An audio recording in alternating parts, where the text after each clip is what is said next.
So I'm going to hand over right away to the hot team. And when the others come, they will join you. Okay, thank you. Hi, good day, everyone. How are you today? I trust you are well rested after we had such a wonderful field mapping activity yesterday. So I'm going to go right ahead and hand you over to Krishnan, who will show you the results of some of the hard work you did yesterday. Okay, thank you so much. All right, guys. So yesterday we went out there and we plotted some points. We collected some data. And ultimately, that is but a stepping stone to the ultimate, the finished product, which is essentially a map depicting our results. And so I'm going to show you how that map looks within Kobo itself, because when you yourself create your own forms, something that you can learn, you will be able to get a map even out of Kobo. And then I'll take it a little higher level and show you the extraction of that data and put it into QGIS, where you can do a lot more with that data. Okay? So just follow on screen, those of you in the back. Okay.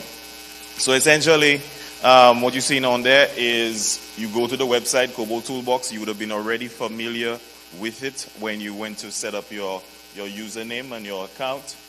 You would sign in. And so this is the screen you would come to.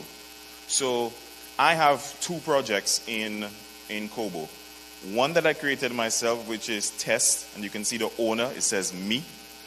And the second one, IDA, which you used yesterday, was created by YEAC St. Lucia. But they gave me certain administrator privileges. So I have it. Just like you have the file, but you don't necessarily have administrative privileges, so you cannot do as many things as I can do with it. But I have administrative privileges. But of course, if you created the file, then by default you are the owner. You can do what you want with it. So some of the things we can see. We can see the date modified, the date deployed, and we can see submissions. So we can see that there were 52 submissions, essentially forms sent. All right? So we did that survey, and there were 52 forms sent thus far. All right. So I clicked on the project, and here I can see there's plenty of data that can be seen. Right now we're under the summary tab. Again, just showing that there were 6 questions in this form. And then there's options, quick links, whether you want to see a table, see a report, see a gallery. In fact, I think I have the... All right. So on the data side, we can see the names that you guys put as the group names, I believe. Or is that the... Yeah, that's the group names. All right. So you should be able to see your group names there. So we have... I have no idea what it is. That must be somebody's password as the group name there. Little mixed people. Who's little mixed people? Little mixed people? Who are you? Gobblers, the scholars. Oh boy, these were super bright. Special, Youth Delhi, YAM, Youth Delhi. All right, so this is one of the problems that I asked you guys to be cautious of. Because once you use different cases, it's going to come as 2 different users. All right, so we see you have 2 Youth Delhis there. Now, on your end, when you're creating a form, you want to make sure that the end user will make as little mistakes as possible. So ideally, you want to use drop-down menus a lot so that they only select what you want them to select, how you want it to be. So that's a good practice for in your data validation. Anytime you're going to leave an open field, you're going to invite trouble there. All right. So here we can see the gallery. So these are the photos that you guys took yesterday. In the real incident, this would be the photos of the houses. And now we have a catalog of photos showing what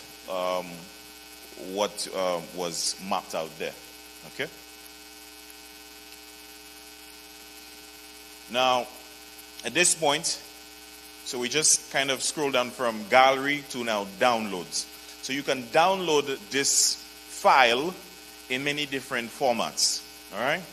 Currently, it's in SLS, which is an Excel format. So you literally have an Excel sheet with all the data that was gathered, the geopoints, and all the data really, links to the photos, and at that point, once it's downloaded, you can then upload it into whatever your whatever you use, whether it's ArcGIS, whether it's QGIS. That's the more high level, which we'll get in a while.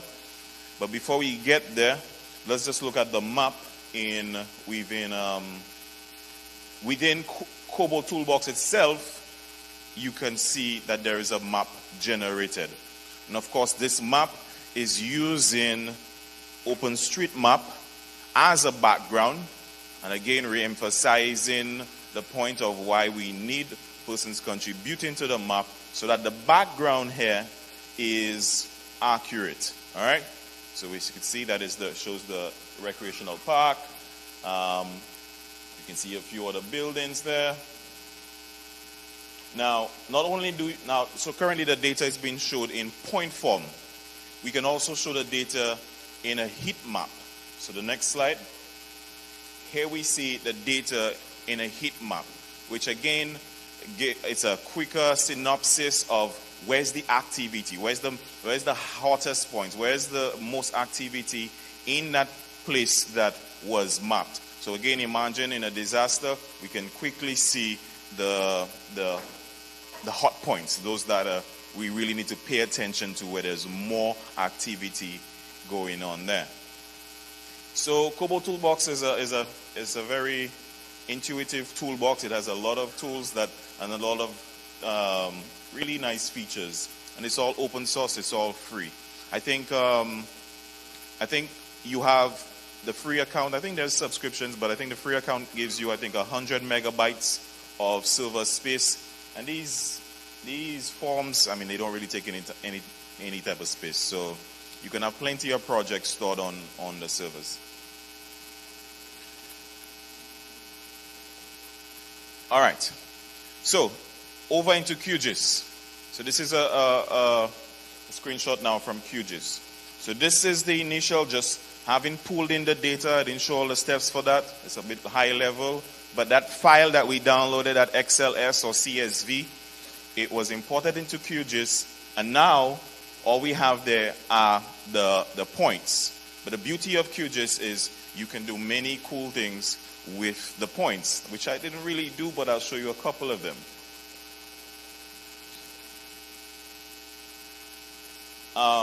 So what you can do is stylize the layer. All right.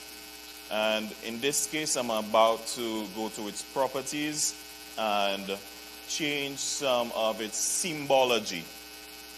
So over in QGIS, at this point, what was being rendered in the background there was set to single symbol. Every single symbol was the same.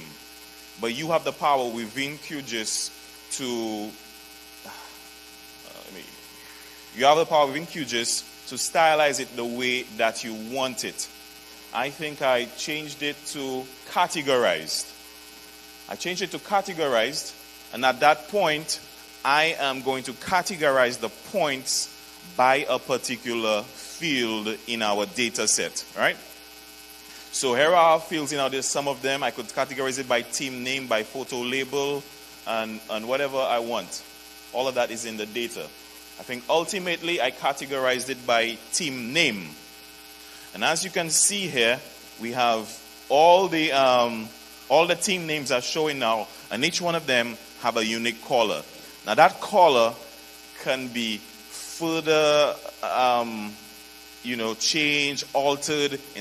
You could change the icon itself. Instead of a little circle, you could have downloaded an SVG of a building, of a group, of whatever you want. There's really no limits, but you can style it there. Also, at a high level, we could have corrected some of those mistakes, and basically write code to change youth del to anytime youth del with a small y appears, to make it go to a capital Y. So basically clean up the data and to maintain it. Again, this is high level, but I'm sure there are a few of you who will appreciate this high level and will investigate it. All right. So this is what it looks like. Now, again, this is the first level. A lot of colored dots there that we're not really sure what they really mean. So a good thing would be labels. And so that's what we can do next. We go back to the properties and we, I'm not sure if I have the right slide, but basically you could categorize the labels by whatever field you want. Let me see if I have it there. Okay, 1 second. Oh no, sorry. So let me go back. So the first slide, so this next slide here, I was categorizing the symbols again, but this time instead of team name, I was using it by username, so who submitted it. So there's less things there. So these are devices, Allison, Gobble, K. Alexander, myself, YEAC, Prohan, Youth Dell. So that was another way the data could have been categorized. And the points are there. And ultimately, we want labels. So go to the label category and again choose by how you want the label shown. This time I wanted it by submitted by. And if we proceed, we can see again who submitted that particular point. And again, that is just a really rough overview, quick thing. You can stylize the text, the way it shows, and all sorts of things, the placement of it. There is so much that you can do within QGIS to generate a map that is not only accurate, but beautiful and captivating and a lot. So you're really limited by your own desire to manifest this map. And yes, so that's it. That's your high-level overview of capturing the data. It can be represented within Kobo Toolbox itself, or if you have the know-how, import that data into a open source tool like QGIS, and the sky's the limit in QGIS as far as what you can do with it. Okay? Hope you appreciated that. Thank you.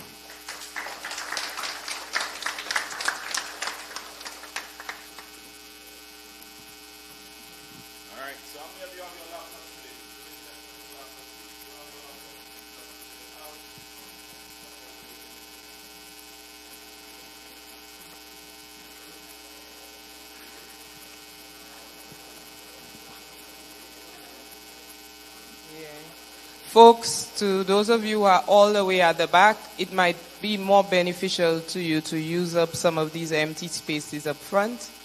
So if you don't mind moving, we have about 12 empty seats up front, maybe about 15. So you could come up front. We're about to go into the tasking manager, which personally I think is one of the best tools that came out of HOT. And it's used daily, actually, all across the world, in order for persons to come together like we are today to map as a team. And so I'm going to go straight into the tasking manager presentation. So if you could follow with me for a bit, and once I'm done, I will get to a point where it will be over to you, where you could actually go to the website, log in, and go through the entire process yourself. So how many of you have already created an account at openstreetmap.org? Okay, so that's fabulous.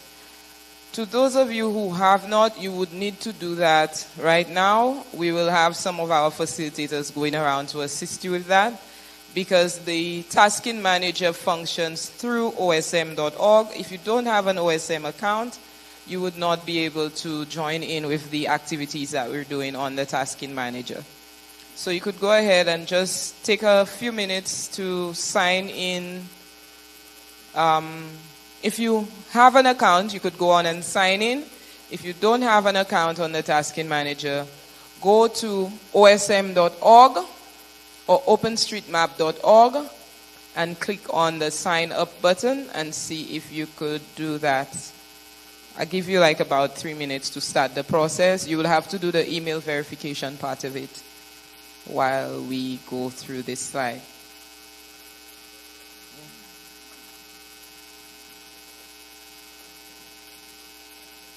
Okay, yes, perfect. Yes, also, those of you who have not yet given us your OSM handles or your OSM names, please do so. We will be sharing a sheet with you that you could write it on. This is the only way we would know who was the top mapper at the end of the day. And we will definitely have some top mappers in the room by the end of the day. And we have prizes for you. Now, please, please, don't let Proan have to have brought these prizes all the way from St. Lucia for nothing. Okay? So, ensure that you have created your account. You have signed in. And we're going to go on to the Tasking Manager. We will be mapping a section of Nevis. So it's exciting. We will be mapping not far from where we are right now. And hopefully by the end of the session, we will have a top mapper. We know that most of us here are just kicking it off for the first time. So we're not expecting you to go and map 100 buildings. But whoever is able to have the highest number of map changes would be receiving a prize. I think the top 3 or something at the end of the day. So I will try to go slowly so that everyone can follow.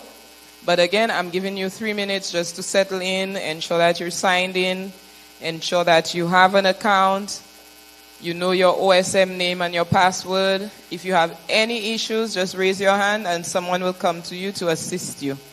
If you are lost, please let us know. We want everyone to have a chance to be part of this, or at the very least to be able to go home and work to learn more about OSM and the Tasking Manager.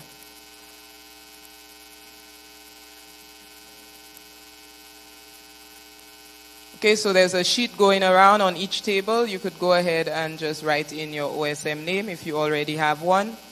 If you don't have one yet, please take the time to sign up and share with us your OSM name. And remember what Christian said on the first day. Ensure that it's a name that you're happy to have when you're 26. Okay? And that you're proud to share with us.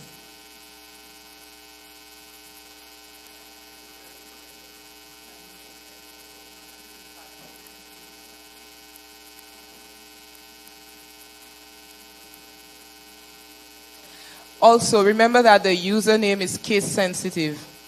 So if you had a capital L at the beginning of your username when you signed up on Tuesday, please ensure that you're doing that. So it's uppercase all the way. All lowercase, whatever it is.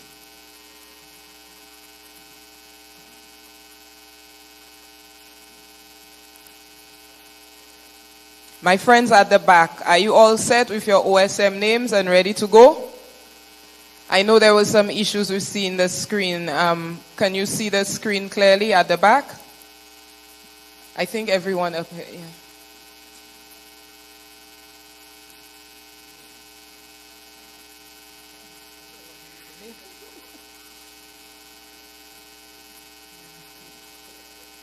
Okay, so I needed to come to the middle because I heard that you guys were feeling left out. Everybody here signed up? You have your OSM username? Oh, internet is down.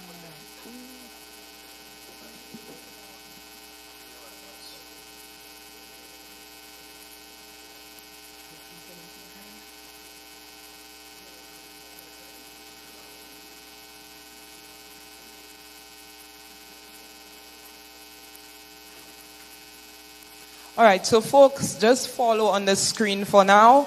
We will go through the Tasking Manager training, and then hopefully by the time we're done, the internet is back up, and those of you who have not signed in can do so. Okay, so on Tuesday, you would have learned how to map on osm.org. So that is what is done when you're mapping on your own at home.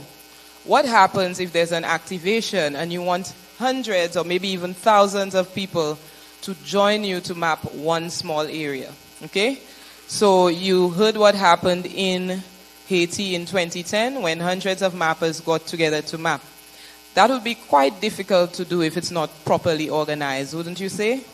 Right, so this is where the tasking manager comes in. It's essentially a tool that is designed to divide up mapping projects into smaller tasks, and it can be completed rapidly with persons working all within that overall area, right? So what it ensures is that if you are working in area A, you can complete that area while I do area B, and we're not duplicating tasks where we're both trying to map the same areas that would have been creating problems in the past. So with the tasking manager, it also is able to show persons, here are the areas that are already mapped, here are the areas that need attention. So that way, it saves time, you go straight to the empty areas, the unmapped areas, and you move forward from there. Okay? So this is basically what the tasking manager webpage would look like if you go into it, which we will do later on in this session. And so basically to navigate it, it's similar to being on OSM. It's built on top of OSM.org. You zoom in and zoom out similar to OSM. You can randomly map a task, or you will be able to select the task that you want to map. Okay? So you will notice that there will be a legend on the tasking manager page. It will guide you. So you'll see the white squares are the tasks that are available for mapping. You'll have those that are ready for validation, those that require more mapping, and those that are finished. So you ensure that you pay attention to that so that you could better understand the map that you're working with. Okay? All right, so I'm going to be shooting questions at you because I want to ensure that I'm not the only one speaking. I think that you'd be able to tell me by now, what exactly is that tasking manager I keep talking about? Anyone? Can you tell me what the tasking manager is? Yeah, you know, she has prizes still, huh? So.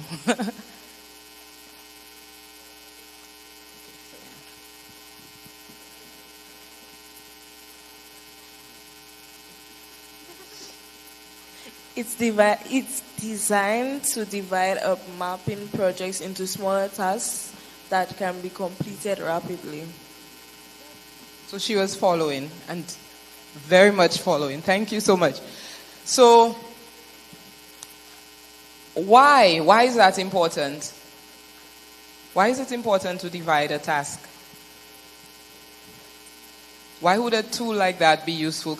Is there someone else who wants to share with us? Why? Or someone at the back? Great. Why would a tool like this be important for us as a group of mappers sitting in this room? Or sitting all over the world? So that everything can get done in a quicker amount of time and nobody's confused on what they have to do. Excellent, excellent. Well done. She's been following. So we thought the persons at the back were left out, but they are very much not left out. Great job. So yes, we have this tasking manager, and it's going to assist us today in mapping up an area of Nevis. Okay? So those of you who have an OSM account can go ahead and log into the tasking manager by going to task.hotosm.org. So you could go ahead and do that. You log in with your OSM account. All right, so you click login. We're actually demonstrating what to do, and you click on grant access, which is actually allowing that connection between OpenStreetMap.org and your tasking manager account. So you could go ahead and do that. Now, in this case, because we'll actually be mapping using your touchpad or your mouse, it's actually only able to be completed on your laptops. Okay? So this is not a mobile device. This is something that requires a laptop or a desktop. Okay? So if you don't have your laptop with you today, you could perhaps sit next to one of your friends or colleagues who has one and follow with them, and then you will try it when you get home. So those of you so is everyone logged in to the tasking manager? Those of you who have your laptop with you? task.hotosm.org, and you grant access.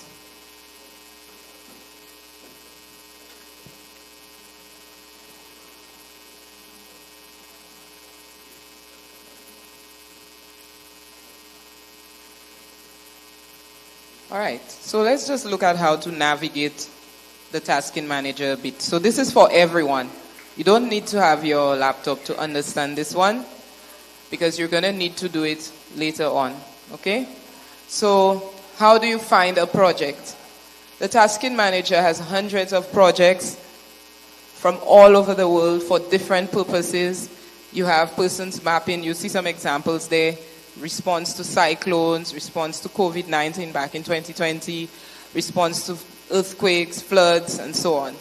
And so you're able to navigate the projects. In your case, because you're new to OSM, you will only be able to work on projects with a difficulty level of easy. Okay, so you can go and explore all of the projects, but if the difficulty level is medium or difficult, high level, then it will not allow you until you've mapped for a certain amount of time to access these kinds of projects. Okay?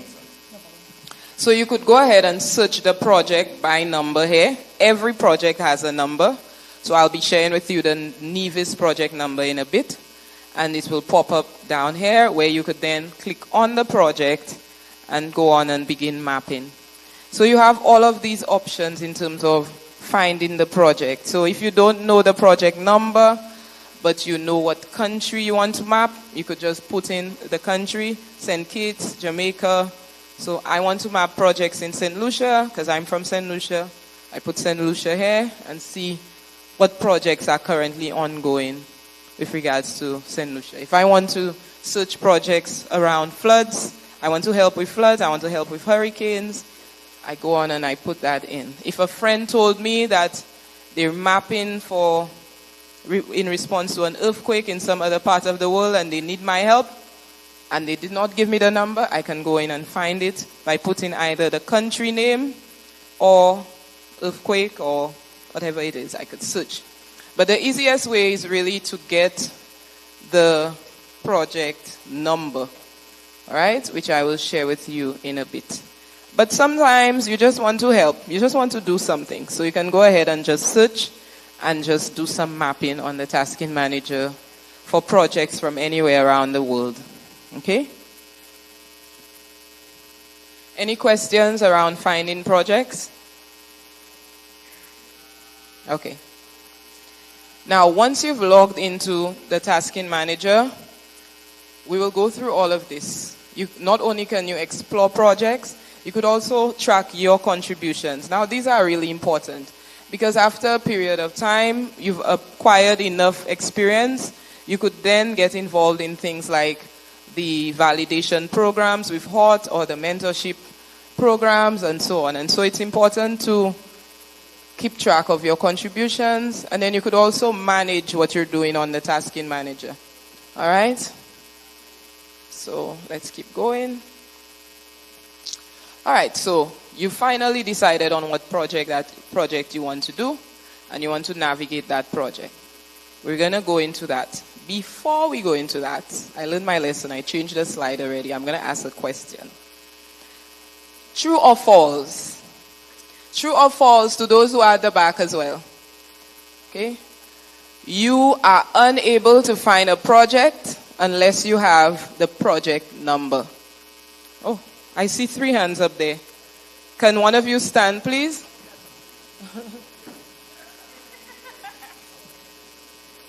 False. Okay, that is correct. You could search for the project. You could find it using any other piece of information about the project. Okay, so let's go again about navigating projects. The front of the room, I gave the back a turn, so it's your turn now. Another true or false. True or false. we could only find projects relevant to the areas nearby. We could only find projects relevant to our nearby location. True or false? Yeah. False. False. He said no. Okay, he's correct. That is false. We could actually go and map anywhere in the world. Okay? So we've been following. So let's navigate a project. Once you've clicked on map a task, you're going to see a few things that are of extreme importance.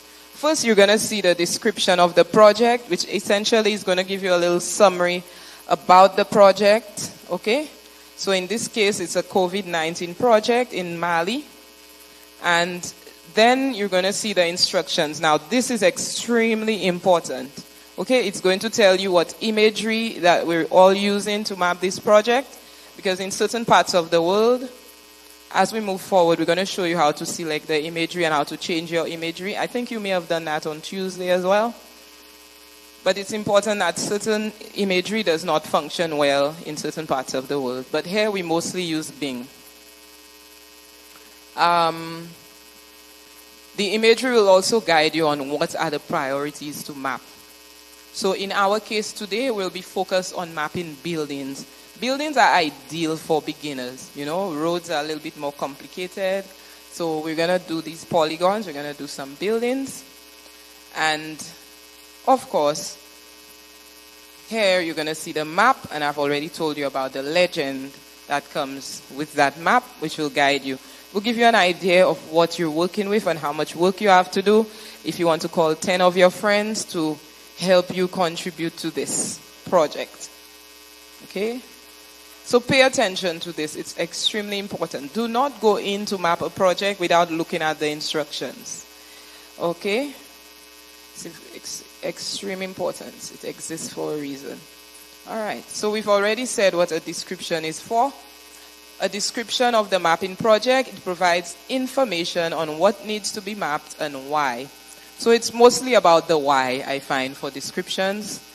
You might find a slight difference in how people do descriptions, but it will mostly tell you about the location of the country and why they're mapping. So in this case, it's saying, HOT is mapping a Cusco region in Peru to support COVID-19 response efforts. The maps will be used to provide cash transfers to families who are prevented from working by the quarantine and state of emergency in Peru. So this will support nutrition and sanitation assistance. So while our priorities here are around DRR, disaster risk reduction, there are a lot of other humanitarian-based humanitarian response activities that the maps are used for around the world. Okay? So pay attention to your descriptions of the projects. Okay? And I find the descriptions are quite interesting, an interesting way to learn how the maps are used. Instructions, we've already said that. What is being mapped? Why is it important to map these areas? Or how do we proceed with mapping these areas? So in our case today, we'll be focused on buildings. In some cases, it's buildings only, roads and rivers. Typically, these are the three things that are being mapped recently in the region because of why we map.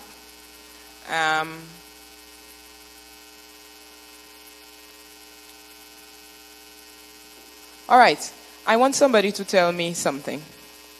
Why would you need to read the instructions for the tasking manager map before you start mapping? Like, why is it important? You already know how to map. Why you need instructions for? Okay, the back is on fire today. There might be an extra part in it that you didn't know about, and you might get stuck there and have to go back to the instructions anyways. Yes, so that's a good point. So you need to understand what you're going in to do. So there might be something that you may not have understood in the instructions and you need to go back. But the instructions essentially in this case is not just about how to map. It's about here is what we specifically want you to map for this project. In this case, our priority are buildings. So you didn't read the instructions, you go in there and you map all of the rivers in that community, but that's not what they needed urgently for that project. Okay? All right, so when we say we're talking about a task, we're talking about these small squares that the map has been divided into. So these are called tasks. So we're just learning all of these, the jargon, all of the words we'll be using today. All right, so the tasking manager will allow us to check out or lock one of these areas. So you'll see something like a little padlock. Later on, I hope I see many padlocks. This indicates how many persons are currently mapping an area. Okay, so right now we have how many persons mapping on that particular map? Right, 4. I heard the voice, but I didn't see who. All right, so you have 4 persons mapping. And so we can tell how many persons are mapping by just looking at, well, you can tell as well how many persons on your team are still with you by just looking at the map, and you will not be able to actually go into my task. I've locked my task. You cannot come in. Okay? No one else will be mapping in that same area. Okay? This helps to prevent double mapping, which is pretty much a waste of time. So I'm tracing a building. Somebody else cannot come and trace that building, and then, I'm trying to label the building somebody else. That does not happen with the tasking manager. Okay? So selecting an editor. Currently, we've only done the ID editor, which is ideal for beginners. JOSM would be used mostly by the validators and more advanced mappers. It's something you could explore if you're interested in, but today we will be focused on using the ID editor. Okay, so select the editor that matches your resources. Go ahead at that point and select ID editor. The same thing that you did on Tuesday with openstreetmap.org, ID editor, because that is what we'll be using. The editor can be chosen from a pop-up menu.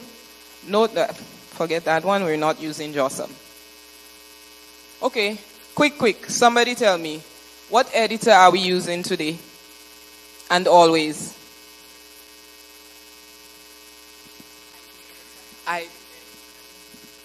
The ID editor.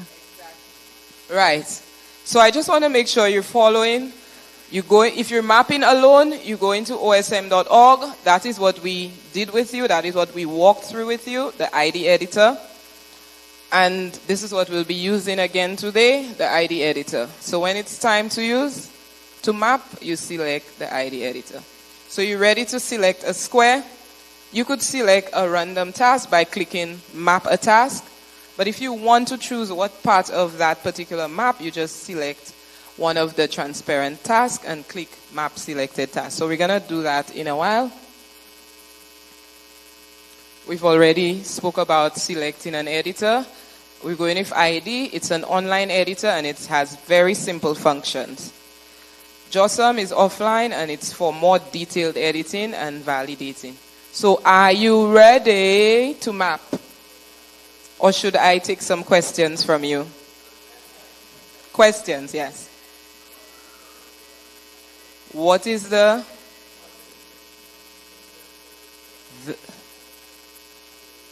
you give, is there a microphone for him? Oh, what project are we mapping? Okay, so what do you want exactly? What am I going to provide to you? Can somebody tell me what am I going to provide to you in a few minutes to help you find the project? Exactly. So we're going to find project. Okay, let me just give you the project number. I think I clicked past it.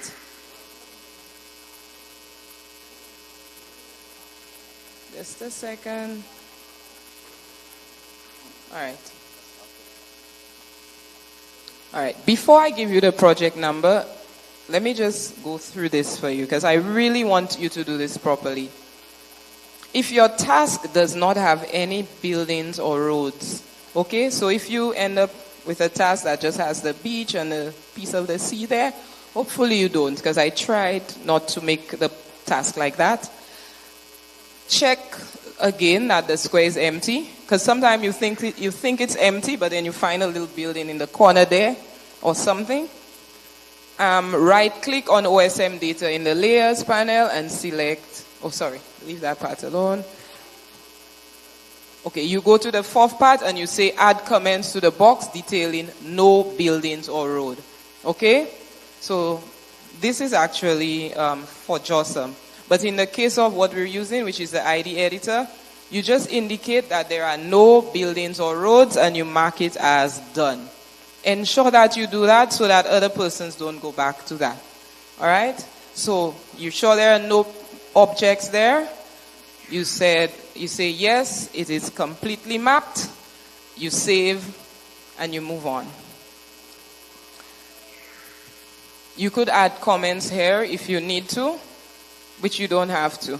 But you can say there's nothing there, or if it's a case where there's a lot of cloud cover, that's a big issue with us in the Caribbean.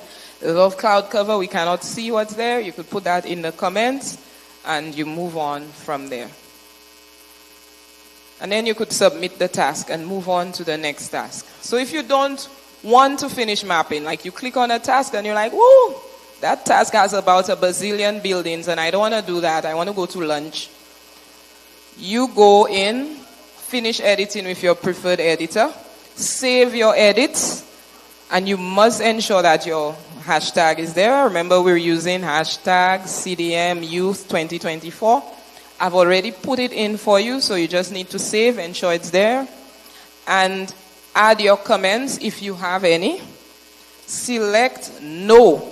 Ensure that you do that, because if you select yes, what will happen? It will upload, but even worse than that, folks, the persons on your team will see that task as complete, but it is not. So everyone will think that there are 3 houses in that particular area, but there are actually 20 houses there.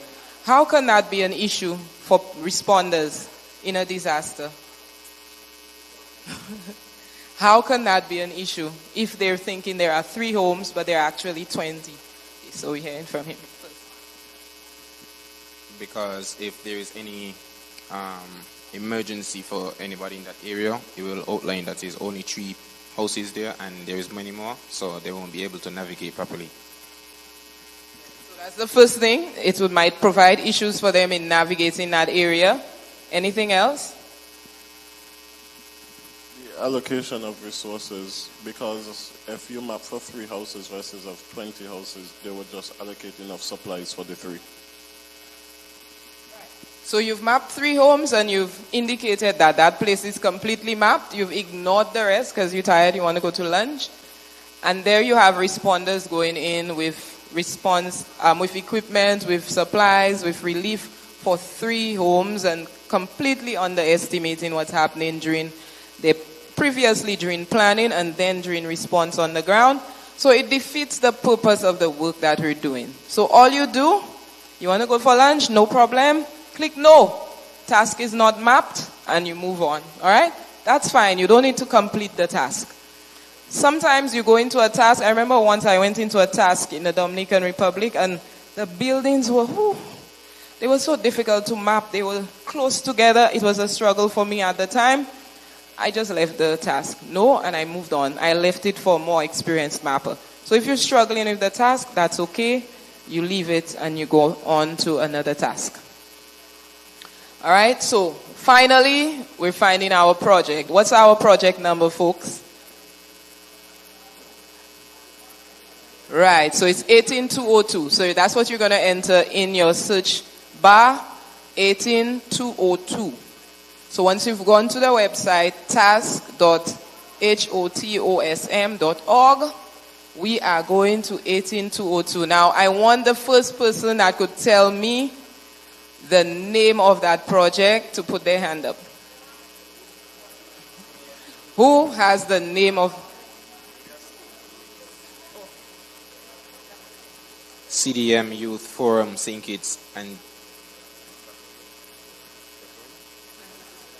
anticipatory mapping.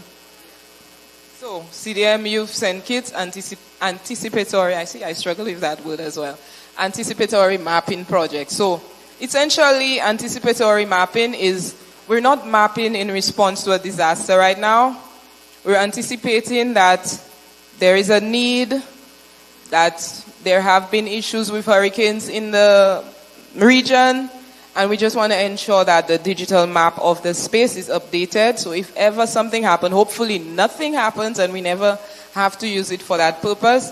But in the interim, persons will use that digital data for other purposes, for planning and so on. So that is what we're doing today.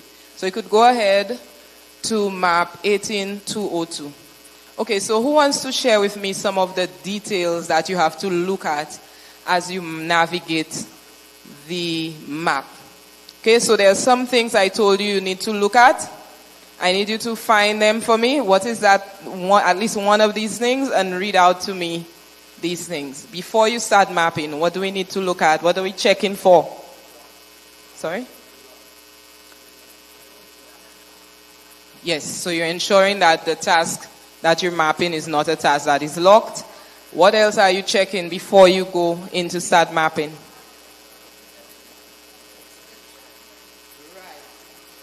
The description.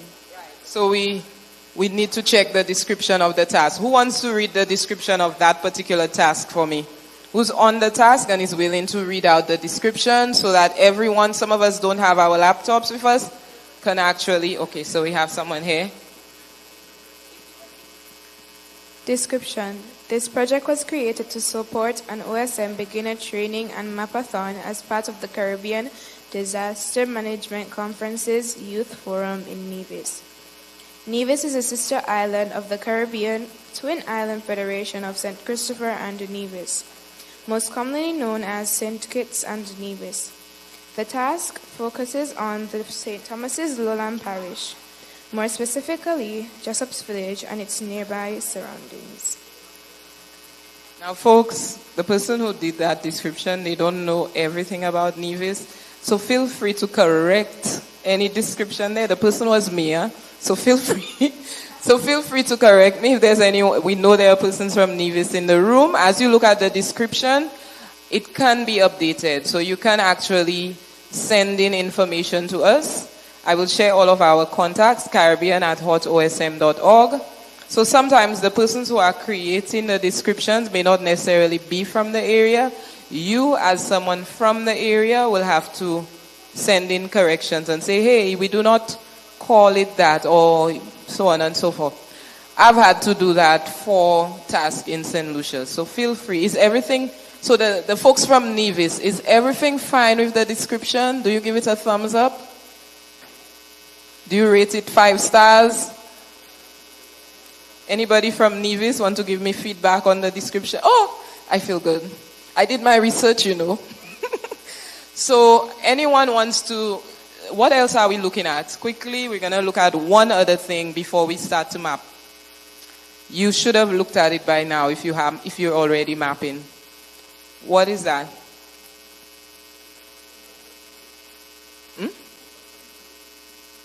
Who can contribute? That is important.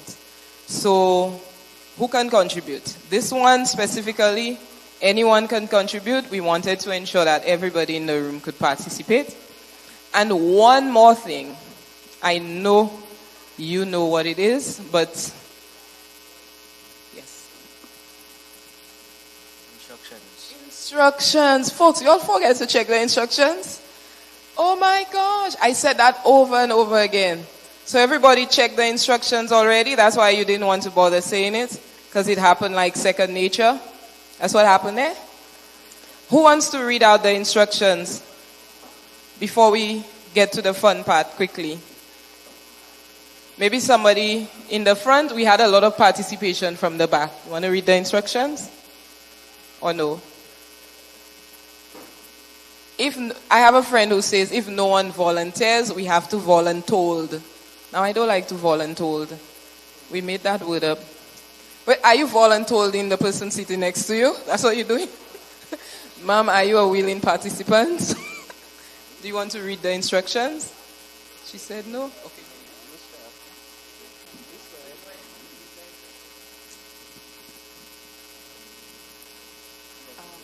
Instructions. Save your work the right way. Keep the default comments and hashtag, and add to the end of the default comments add what you mapped, added buildings and residential road. Also, if you make a mistake, do not save your work. You can always cancel and recover. Buildings. Trace buildings as area features. Buildings are most always rectangular or round-ended and should be tagged as building features building. There are key shortcuts for creating the shapes. For tracing circular circles, use the O key, and for rectangular buildings, use the S key. Roads. Trace all roads as lines, tag roads, and unclassified or residential road classification is tricky. Don't guess. Align all roads so that they follow the satellite imagery accurately. If you have to click halfway between two nodes to drag them into alignment. Driveways. The easiest way to get started with roads, start with road terminating at the end driveway. Tag with driveway useful for rural areas. Use highway track, but only if the road leads to farmland.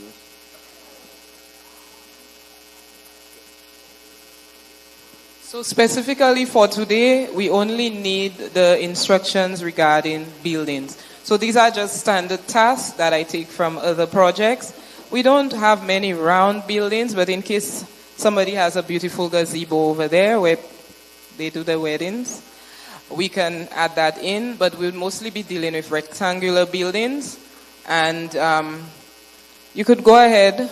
I've already noticed that many of you are in the tasking manager and you have locked some tasks and you've started mapping. So that is great. If you have any trouble finding the task, let us know. But today we're going to focus on buildings. If you go into a task and there are no buildings to map, what do you do? Okay. So if the buildings are already mapped, you could see by the red, I like to call it a red halo. But basically it's a red outline around the building. You could see it's already mapped. We went through that on Tuesday, but just to remind you, okay? All right, now, I don't know why it's pink, but the area, the demarcation of where you're supposed to be is in pink. It's so pretty, isn't it? I love it. So you're going to see that the square you selected can now be edited and it will be within a pink boundary. Please do not go outside of any of your pink lines. If a building falls on the pink line, you're going to map it if more of it falls within your section. But generally, you want to stay within that pink boundary, all right? So you have selected contribute, right? I know some of you are more advanced. I'm going through this step by step in case anyone is lost. Some of you who have already gotten to the point of mapping, happy mapping, okay? We are using the ID editor, as I said earlier. You look at your legend, ensure that you understand it, and ensure that you stay within your pink outline, the pink line. Anybody want to share with us how the experience is going so far? Has anybody found this area? Yes, so I am accustomed to using Tasking Manager, and well, it's going great thus far. I think what I would give a little advice to anyone is that if some of the buildings, like the red outline, is not covering the building, that means you need to remap the area, so you have to delete. So if you right-click, you would have to delete that building and then remap it. Also, something that I like to use on the right-click is to square the building. So sometimes the shape is not entirely perfect, so you want to just right-click and then press square, and it would neaten it like really nice. So, but it's going great as well, and I look forward to the outcome. Great, thank you so much for sharing this. So sometimes you go into an area, it's fully mapped, and you might be advanced enough to be able to make corrections and do these map changes. Thank you so much for... What's your name? Thank you so much, Melanie. Melanie is from Youth Mappers, right? youth mappers. So they do a lot of work, and so she's sharing with you some great tips. So one of the things she said is that once you're done outlining the building, so those of you who were following on Tuesday, you would have been taught this. If you were not there, you click on square to square the building. Another way to do that is to just click on Q. So that's a shortcut for squaring the buildings. Okay? So saving your work. Somebody says save your work every 10 edits or so. I think you should do every 5 edits or so. So you click the save button. You're going to see this thing here called change set comments. And in there you're going to see CDM Youth 2024. Leave that in there because that is how we're going to track all of the map changes for today. Okay, so once you're finished mapping, we've already went through that part. You either click yes or no based on whether or not you mapped the complete area. Okay? This is for later. Sorry. All right. So let us see if I could spy on you and see how many persons have actually been able to get into the map and do some work. So right now we have 33 contributors. Wow, this is great. Give yourselves a hand, folks. I know most of you didn't have your devices. So that means basically everyone in the room right now is logged in and mapping. And we know our session on Tuesday was a crash course in OSM, in mapping and using the ID editor. So if you need any assistance, any further guidance, any further tips, feel free to put your hand up and ask a question. If you're a more experienced mapper and you want to share some of the tips or some of the things that you do, that is great. We're all in here to learn from each other. So, any questions? Any difficulties? Not yet? You want to share your experience right now? You look like you're having a lot of fun. Can I check? Okay. Wow. Okay, nice. So you outlined that building? Okay, so you need to add. Folks, it's not going to turn red until you label it. So ensure that, so you want to click on it and add the label to it. So, what? Oh, it's an orchard? You labeled it as an orchard? You're not from Nevis. Oh, okay. So you could use a general label like green area or what's a good label for a green area and she doesn't know what it is. So folks, if you are from Nevis and you know what the building is for, you know that is a supermarket, you know that is a police station, please feel free to add these details in your label. If you do not know what it is, please don't guess. Don't say, that looked like a church, and label it, but you may be very wrong. That might be the police station. So just leave it as building. Okay, so your contribution is still valuable if you trace the building and just leave it as building. All right, so I think we learned something very important on Tuesday that I want to re-emphasize. And that is about privacy when it comes to entering data on OSM. Do not ever label a residential home as somebody's home, so and so home. We do not label residential homes. We just trace them and we label them as building, perhaps residential buildings, if you know for sure that's what it is. All right? So we don't enter anything that infringes on a person's right to privacy.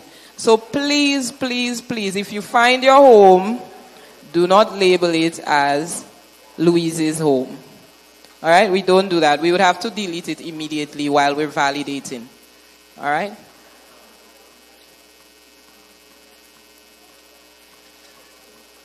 Any questions? I'm going to do like the people who go around interviewing persons and find out more. Hi, how's it going? Were you able to map anything? Okay.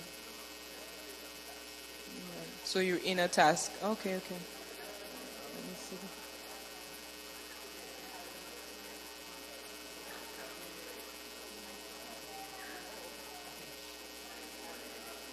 Anyone wants to share how their experience is going so far? No? Okay, so I think you have a few more minutes of mapping. Let me see. Okay, all right. Hello. Anyone here wants to share how the experience is going? How is mapping going for you right now on the tasking manager?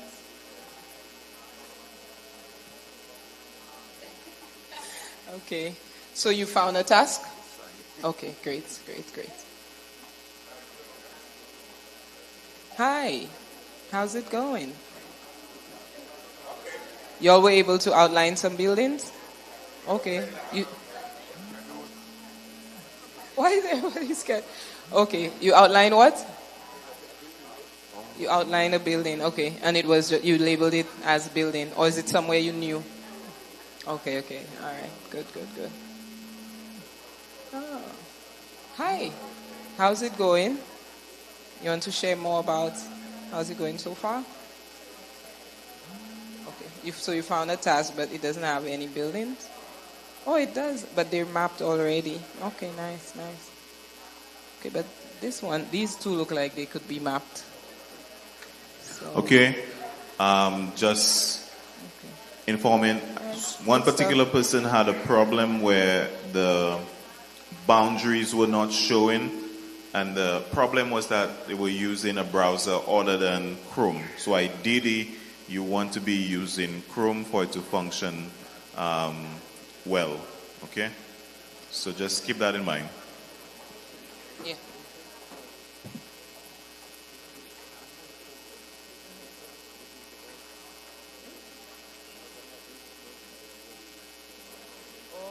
It doesn't work very well on other browsers. So you might want to switch to Chrome when mapping. You've been mapping in this for a while? Which browser is that? Oh, okay. They look like it's fully mapped. Yeah. How do you check on? Well, when you get out of there, you're going to go and check it. And after you've saved your changes.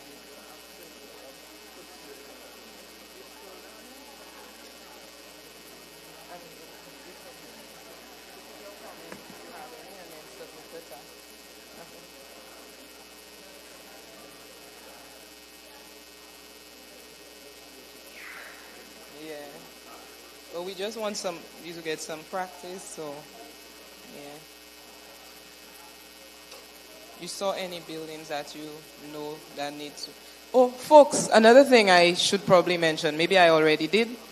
If there are any buildings, if you're from Nevis and you recognize the buildings, they've already been mapped, but there are details missing. For example, I don't think this building falls in our zone, but you could identify the building and add these details, okay? So it's okay if it already has that red outline, it's already mapped.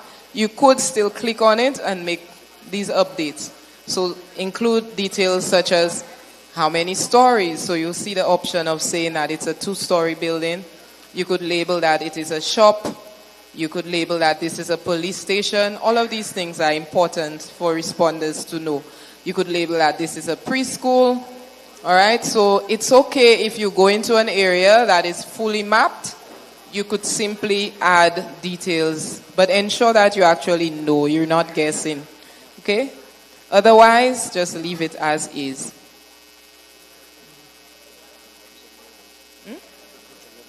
Yes. So once you're done with your task, you could click another one and keep mapping as long as you would like to.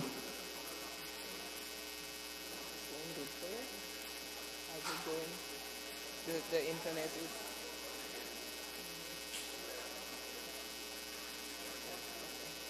Yeah, but you can go to your contribution already to see what you did so far and so forth. All right.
I think some of you are trying to get a task, but it's not even, there are no more tasks available. And it's right around a good timing actually for you to have completed your task. And apparently we have a lot of excellent mappers in the room today. So just give yourselves a round of applause. We're going to close this session. I think you did excellently for, beginner mappers. I'm going to hand you over to Mr. Kodra, who's going to share with you the next activity, which will happen right before break time. All right, good morning again. We want to do a group photo this morning before everybody leaves and the nice makeup comes off. We have set up the backdrop, and the photographer is going to guide us where he wants us to stand. So teachers, please give us your help to get them assembled outside. Can we do that now? Yola done? You good? All right. So can we do that now? And when we are finished with the photo, you will get to have your break and then come back for the other part of the session. All right. So teachers, please give some help, guidance. All delegates, we need you outside, including our facilitators, so we can do the group photo. Thank you.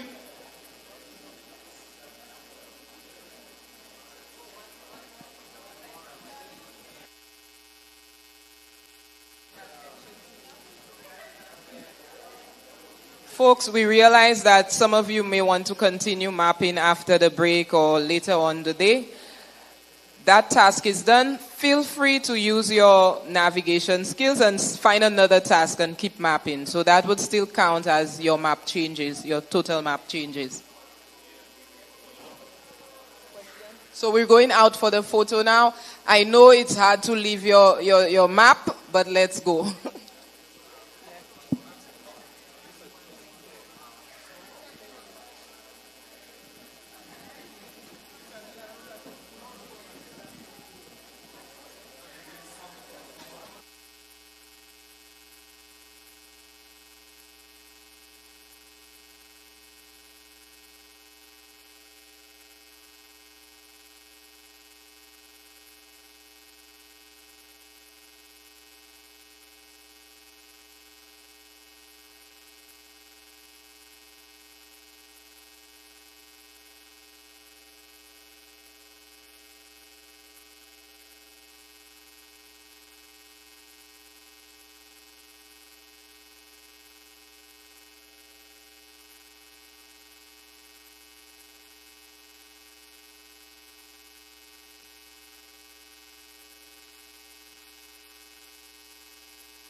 we're seeing that there are still 19 tasks locked for mapping. Okay? And so we have a lot of tasks. 58 tasks are ready to be validated. And so we will have to pull together a team of validators to work on that, maybe next week. We have 187 total map edits, 90 building maps, and someone mapped the road as well. So 1 km of road map, 1 kilometers of roads mapped. All right, so give yourself a round of applause. We're seeing here that, over 90% are beginner mappers. We had 1 intermediate and 1 advanced, about 2 advanced mappers I think we had on there. And so you did excellently. And I hope that you could continue mapping some other tasks. But for now, we want to spend the rest of our time with you, sharing with you some additional apps that you could use. We know you're going to enjoy using mobile apps for mapping. So I'll hand over. We'll start off with Krishnan, who will tell you about QField, and then we'll go through a few others with you. Over to you, Krishnan. All right, good. Great. Okay, so QField is a very useful tool, again, if you are working in QGIS, which is what I'm partial to. With Kobo, we essentially did our work in Kobo and then exported into QGIS. But the reverse, if the scenario was reverse, because if you're into GIS and you're working on your desktop and you're creating projects within QGIS, you then need a tool to then take that project out into the field, which is the opposite of what we've been doing so far. And so QField is one of many tools. Merging Maps is another one that I've used in the past. But QField is open source. Merging Maps is also open source, but currently at your level, at the free tier that it offers, I would recommend it. So just want to take you briefly through QField and how I use it so that may give you an idea of how you can utilize this tool. So this is just one of a few tools. Each one of us are going to come up here and just introduce you to one of our favorite open source tools that harnesses the power of OpenStreetMap. All right. So QField can be found on your favorite app store, whether it's iOS or Android. And so the first thing you'd want to do is to download. You're not following instructions right now. I'm just giving you an overview of where to find it and what it's used for. All right. Now, the screenshots are basically from my phone. So it comes with, by default, it comes in with 2 projects: this radio survey and bee farming. So if you download the app, you're going to have these projects available to you right now to sort of sample the power of QField. Okay? So you'd select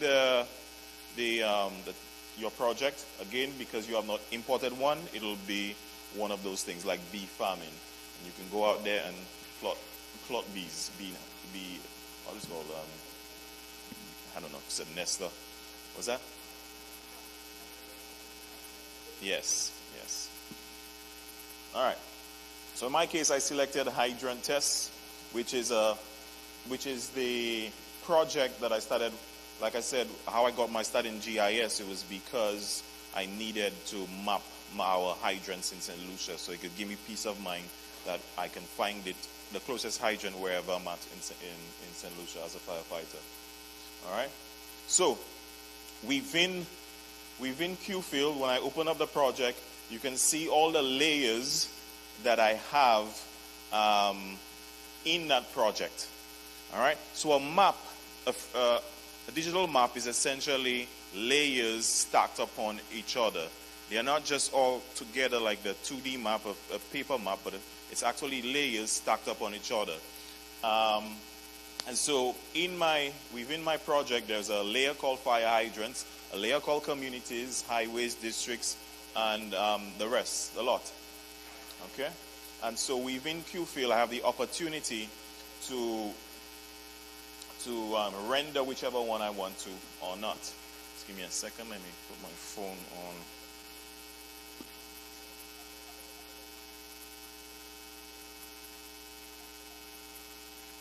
All right. Okay. So you have two options here. You can either browse. I could have browsed my hydrants or digitize, which is essentially meaning I want to plot a hydrant. So if I just wanted to view my hydrants, then I'll browse. Otherwise, I want to digitize. So to do that, you click on the pen icon, which essentially means you're now in edit mode. All right. So this is what I'm initially met with. And this is a zoomed out view. And these blue circles represent coordinates of the hydrants in St. Lucia. Okay? Now, this dot right there, where you can, where the thing shows there, it will show me where I was standing at that moment when I activated the feature. And it also shows the direction that your phone is facing, because I'm using my phone. All right? Now, you want to, again, when you're mapping, you don't want to map from such a high viewpoint, or you want to zoom in to get a clearer picture. All right? So that would be what I would do here. I would be zooming in. The crosshairs represent the point that you intend to map. One second. And then once you're satisfied that this is where you want to map, you go ahead, you press this green button, and it will initiate the form, which is very similar to the process that you did yesterday with Kobo Toolbox. All right? Same kind of process. Here is your form. You would input the data, whatever data is required. Now, with my particular form, it's set up in such a way where you can either plot a hydrant, so you found a hydrant that is unmapped, you map it. Or you can inspect the hydrants. So typically we go to hydrants and we test them, make sure there's water, or it's clean or whatever. So if that's what you do, you inspect the hydrant, you would update it so that everybody around, any other firefighter knows the up-to-date information about that particular hydrant. So while they're searching for the nearest hydrant, they get to it, they recognize this is the closest hydrant, but then there's details on the closest hydrant. It's blocked, it's dirty, it's unoperable. So we won't waste time going there. You then find the second closest that is actually operable. All right? So in this case, my hydrant is called demo hydrant, and the type is source. That's key, because when you go to QGIS in a while, you will see it. And then, of course, you can add a photo, this is just a photo outside of my window at home when I was creating this. It's supposed to have been a hydrant, but there's no hydrant next to my home. And then you get uploaded into software. And at this point now, we can upload those changes to the cloud. Again, a very similar process to what we saw yesterday with Kobo, except this time it's in QFill servers. And so this indicates that I have like 4 changes need to be made. I would have to be signed in to go into the cloud. At that point, I have a couple of changes, a couple of options as far as how I want to save this data. Push changes would just mean that the 4 changes that I just made there would get uploaded. Synchronize would mean it would download all the changes. Let's say I made changes on my desktop that has been saved to the cloud. I would get the full project at that point. All right. So this now we switch over to QGIS Desktop now. And within QGIS Desktop, it allows many different plugins. So one possible plugin is called QFill Sync, which is basically going to sync what I've done on my phone or in the cloud to my desktop. So using this plugin,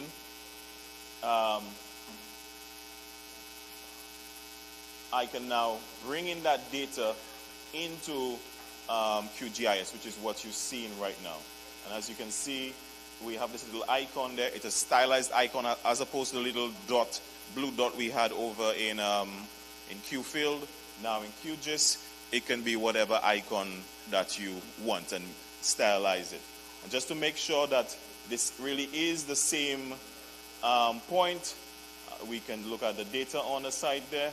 And this might be a little small, but you should be able to see that the name, location, demo hydrant, and the type, sluice, community. It says Jetrin, which is where I'm from. The quarter falls within Lavery, the captured date, and just all the information about that particular point. Any more slides? Yes. So that's essentially it. QField. There are many apps that can do the similar job, but this is the one that I utilize the most for work purposes. So, yeah, you can get a screenshot of this particular website where you'll get more information on QField, and happy mapping. You should at least try it.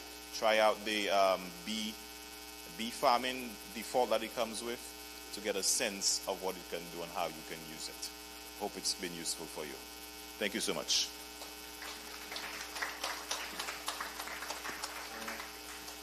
Any questions on QField? Okay, folks, we will be sharing a folder with you by the end of the session. It would have all of the slides and all of the links that we've been mentioning throughout the session. So just please, if you have any questions, if there are any areas that you need more information about, just let us know and we'll be adding it to the folder over the next few days. All right? So I think that our next app is maps.me. Yes. Okay. Okay, so I will not have a presentation. I would just direct you to Play Store and give you an idea of how to use map.me.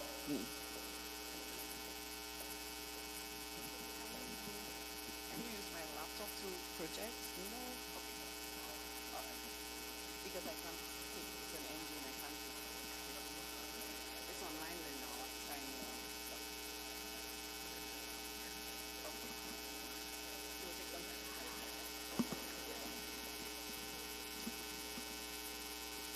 Okay, so I would like everyone with a cellular phone to go into Play Store and search map, M-A-P, .me. And raise your hand when you're done.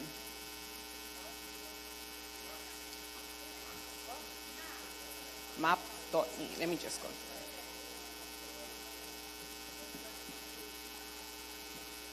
Okay, it's maps, M-A-P-S, .me.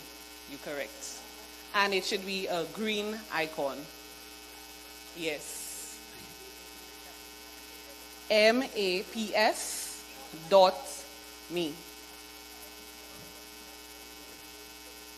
Yes.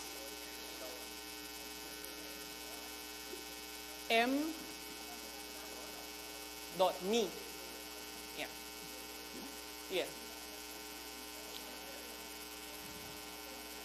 Okay, so this app will actually give you an offline option of OpenStreet maps, what we just used, so you can actually contribute via this app.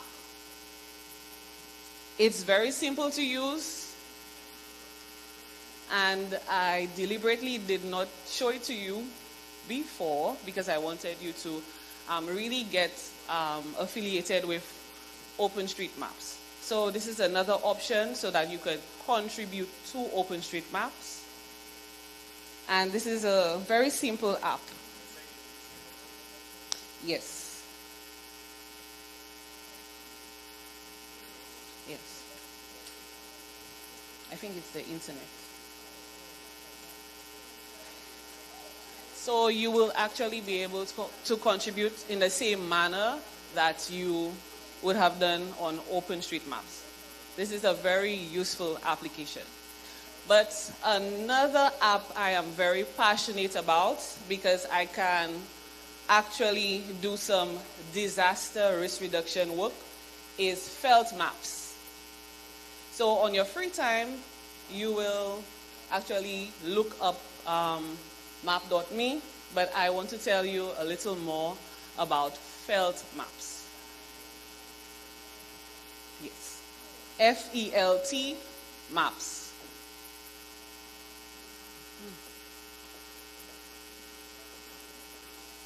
So, just a felt map. Oh, let me just put it.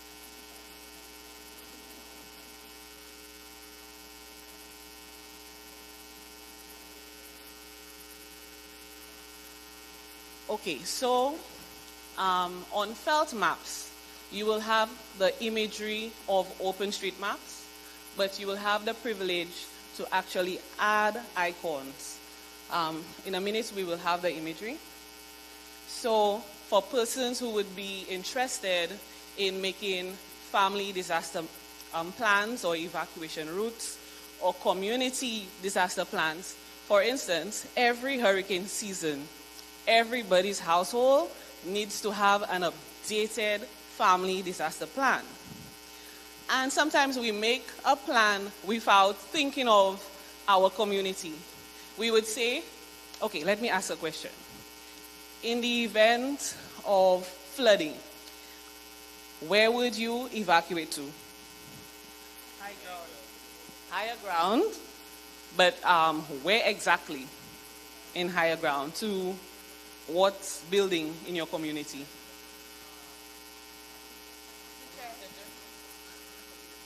The church. Community center. Okay. You would go to your church or your community center. But would your church or your community center be open in the night? So in the night, you would be rushing to the community center and you'd be stuck.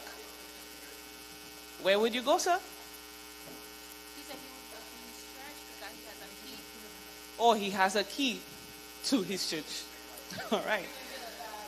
So apart from the community center or the church, where else can you choose? A mountain. Let's choose a building.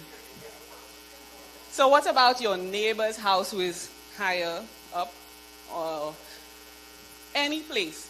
Now you would have to consider the path to that building. Would you have to pass across a bridge?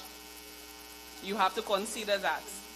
So it takes a lot more than just planning or saying, I will have to go to the church.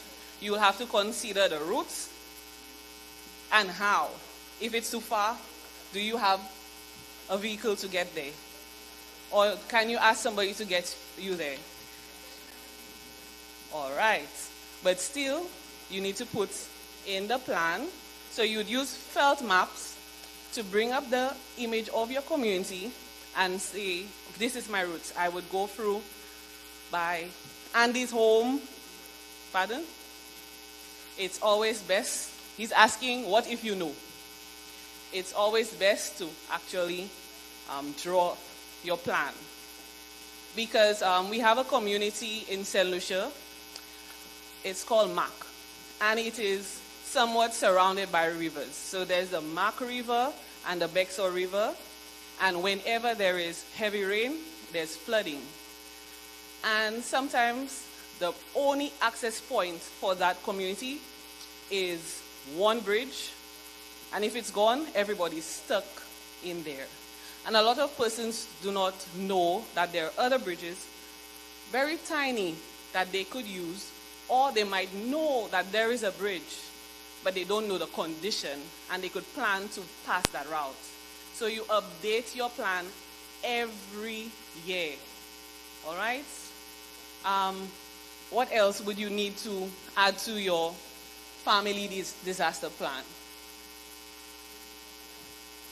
Pardon? Okay. You will have to consider different disasters. For instance, you have a volcano here, right? So what is your plan in the event of a volcano eruption?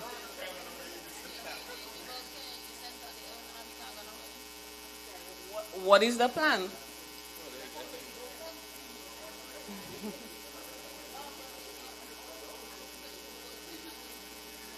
Okay. Okay, so another disaster that could happen is a hurricane. What is your plan for a hurricane? Pray.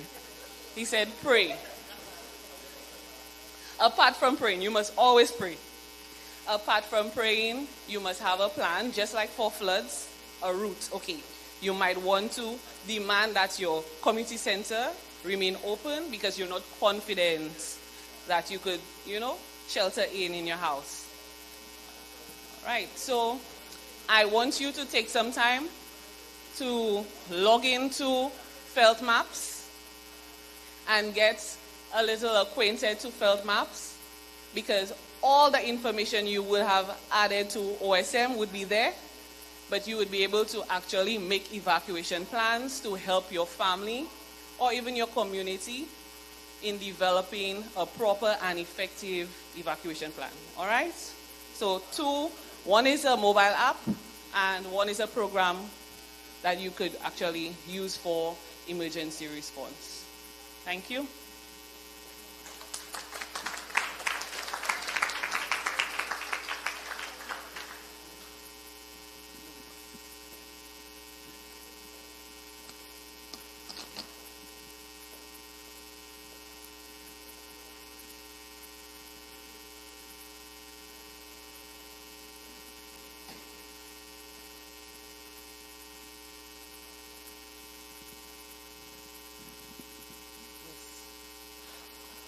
Okay, folks, I will be quickly sharing with you an app that is very dear to my heart. It is an app that supports demo about how to use our app. When you open the app, the camera will be loaded. Now, the phone's on a desk. What we'll do is add images that we've taken previously. So swipe to the right and you get access to the gallery. There's one button at the bottom called Photos. So we'll select. Pause for a little bit and take it to the beginning, and I'll tell you when. So you get there, there's so much litter, you do not have your garbage bags, you do not have gloves, you do not have what is necessary to take care of that, to clean up. Because I think that as individuals, we should all take responsibility for litter. It damages our environment, it harms our wildlife, it destroys our spaces, and it pollutes our waterways. So don't ever think that you need to wait and plan a cleanup with friends and family and members of an organization. Sometimes just as an individual, you see litter, it is your responsibility to do something about it. So Open Litter Map, it helps persons to map litter. Yes, we're mapping everything. We'll map you if you're standing still. Okay? So we're mapping litter, and there are many reasons why this is important. I mentioned one example where you could actually map the litter in a space in order to convince your team to plan to go back to that place. Sometimes it's a 2-hour hike, who knows? Someone went there and had a barbecue and made a horrible mess. It's not your fault, but it's your responsibility, and you can actually make a difference in how the environment is left. If you have any questions, let me know. I will be playing a 2-minute video that will show you the basics of how Open Litter Map is used. But before I do that, I'll just go through a few other possible reasons as to why someone might want to use an app that maps litter. Anyone want to give me at least one other reason why you would need an app like this to map litter? So you're able to look at the map of your country and see where litter is, where it's concentrated. You're able to see what kind of litter. Is it plastic? Is it metal? You're able to see if it is medical waste, if it's something that is dangerous, that requires a specialist to remove it. So you're able to put all of these details in the map, and you still could leave it, you could map it, but then also update it to say that you have cleaned it up as well. So why would something like that be important? Anybody else could give me a little assistance in sharing with you why mapping litter might be important? We have someone at the back. Oh, look, Caitlin is shaking the prizes at you, so in case you forgot.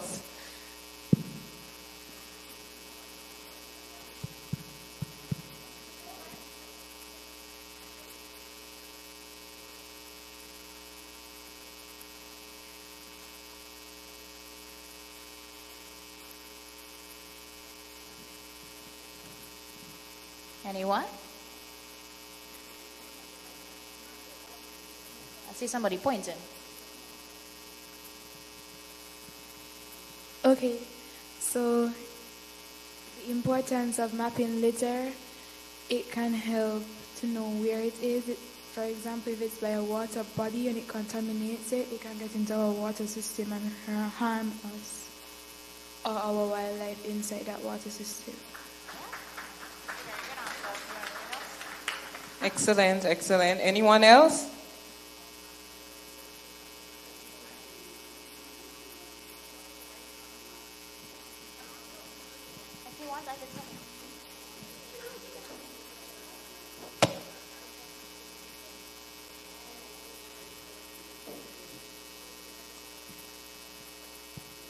It's important to know as it can potentially block a waterway like a gut and cause a flood. Right. So it could potentially block a waterway. So we have to preserve these waterways. We want the generation. Some of you might have heard that some countries are having a water crisis because they just cannot access enough water for clean, usable water for their people. And so we want to preserve our waterways for those who are to come and for ourselves as well as we grow old on this planet, hopefully. So I'm going to go ahead and just play the quick tutorial for you. You could go onto the Play Store and download the app whenever you are ready. And hopefully you could map some litter and also clean up some litter too. So you could indicate on the app that you have cleaned it up. And you could also acquire litter coin over time. So you become part of a global team that is developing a map about how litter is affecting our society. So there are many people who are being the ones who are littering, but we're on the other side of that. We want to be the ones who are cleaning up and who are making a difference and who are raising awareness and who are ensuring that the world is better. Can we get some sound on the video, please? And take number of tags to a single image. Press confirm and the tag will be shown here from Open Letter Map, and I'd like to give you a quick demo about how to use our app. When you open the app, the camera will be loaded. Now the phone's on a desk. What we'll do is add images that we've taken previously. So swipe to the right and you'll get access to the gallery. There's one button at the bottom called Photos.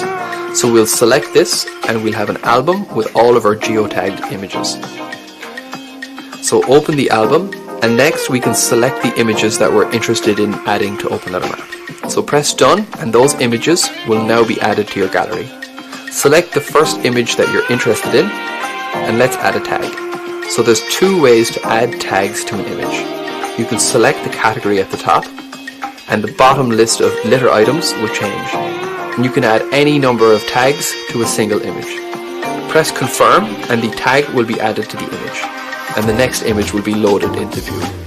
Now we could do the same thing again and add a tag to the image manually, or at the bottom there's an input field and you can select this and type in the name of the tag that you'd like to add the tag to Open Letter or to the image and press confirm and the tag will be added to the image. We'll press upload and as our photos are being uploaded in real time on openlettermap.com, you'll see new images are being added to the database live.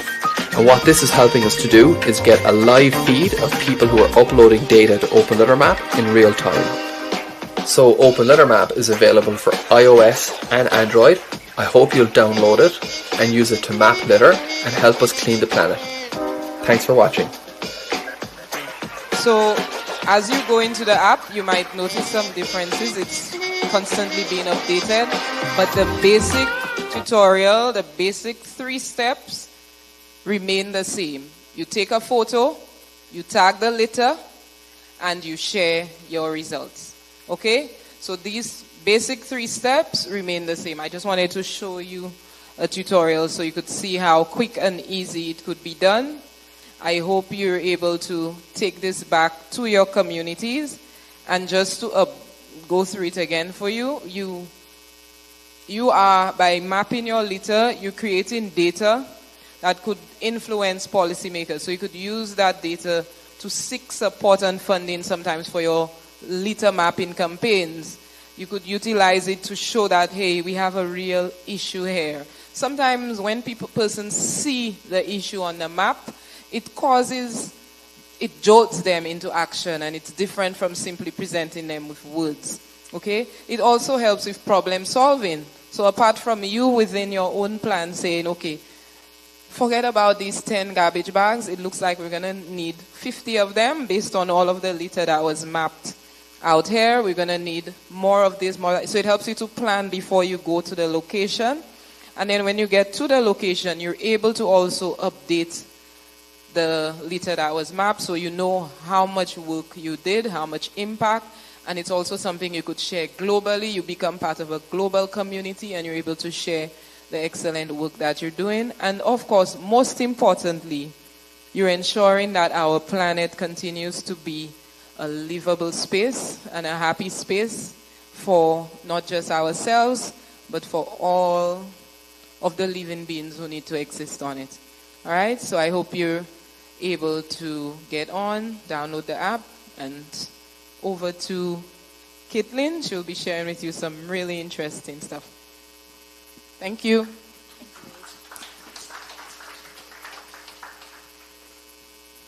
Okay, hello again, everybody. So today I'm going to be talking about my favorite online application for mapping, which is Mapillary. And why I love it so much is I know me personally, it's only this year I started to regularly have a data plan. So generally speaking, I know before that, all the mapping I did, no data plan, which means most of the maps I couldn't use, most of the apps, you see the maps apps, yeah. Most of the apps I couldn't use. But that's not an issue with Mapillary.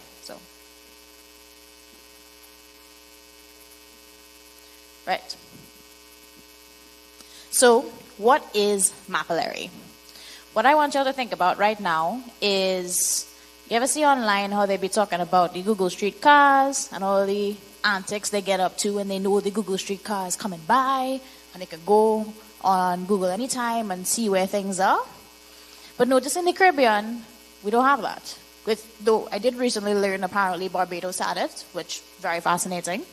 But for the rest of us, there is no Google Street car coming around. Thus, when you go onto Google Street View, it's very sparse where you can find. Most of the time, the images are blurry, if they even have it at all. So, that's where Mapillary comes in. It is, as of 2017, over 13 million photos were added, and 2017 was what, 7 years, soon to be 8 years ago? You could tell I'm a little tired right now. 8 years ago. With 2 billion meters being covered by independent contributors. So the green dots is what represents images that were taken across the world and uploaded. And all of this is connected into the OpenStreetMap. So what is it used for? Persons use this for navigation, routing, smart cities, transportation, and infrastructure. It's used by applications such as these, with one of the most recognizable ones being Red Cross and the World Bank.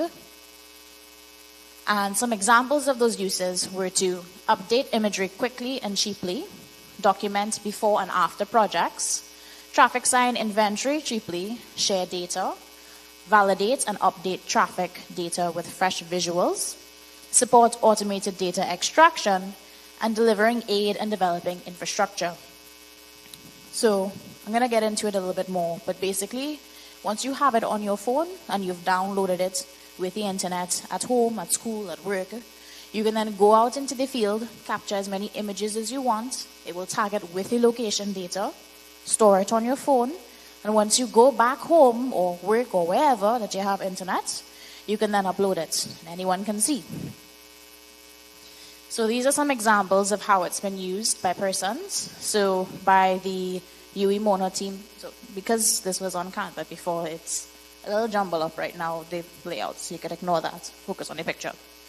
So this is an example of what the Youth Mappers team in Jamaica used it for. So they used it to map their campus. This is a central area in UE Mona known as the Ring Road.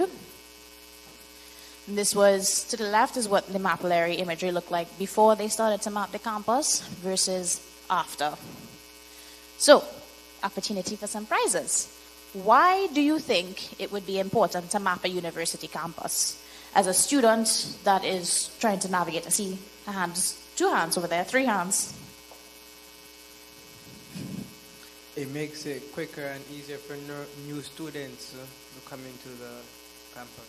Very correct. Other 2 persons?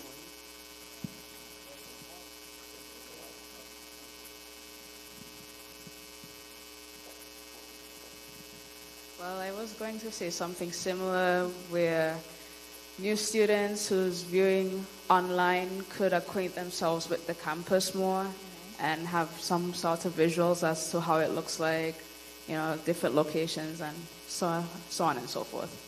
Yeah, that's very true. I went to UE Mona, and as a Trinidadian, first time in Jamaica, I didn't know where nothing was. So I would have loved to have had something like this to figure out where my classes were. Seeing another hand? In case of emergencies, it can be very important to access different parts of the campus. That's very true. Yes, you're connecting this with the overall theme, so that's great. That's very true. So if you, again, whether or not you're new or not, to be able to see where things are, you want to know where the health center is, where admin building is, where the exits, the main gate, all of that. So another example now. The same, next one. Oh, of course, yes. I was just adding to what my colleague said. They could use it to make emergency plans as well and place it around the campus so persons know muster points and where they could leave from and so on. Exactly. No, that's very correct. Good job, guys. So another example here is the team went to a popular hiking area called Hollywell. So it's in the foothills of the Blue Mountain. And they noticed that when they looked on Mapillary, this is how much was mapped, which is nothing in the park itself. And while you can do tours at the park, a lot of persons choose not to.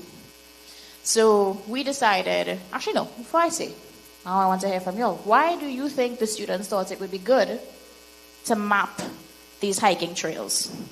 What would benefit that?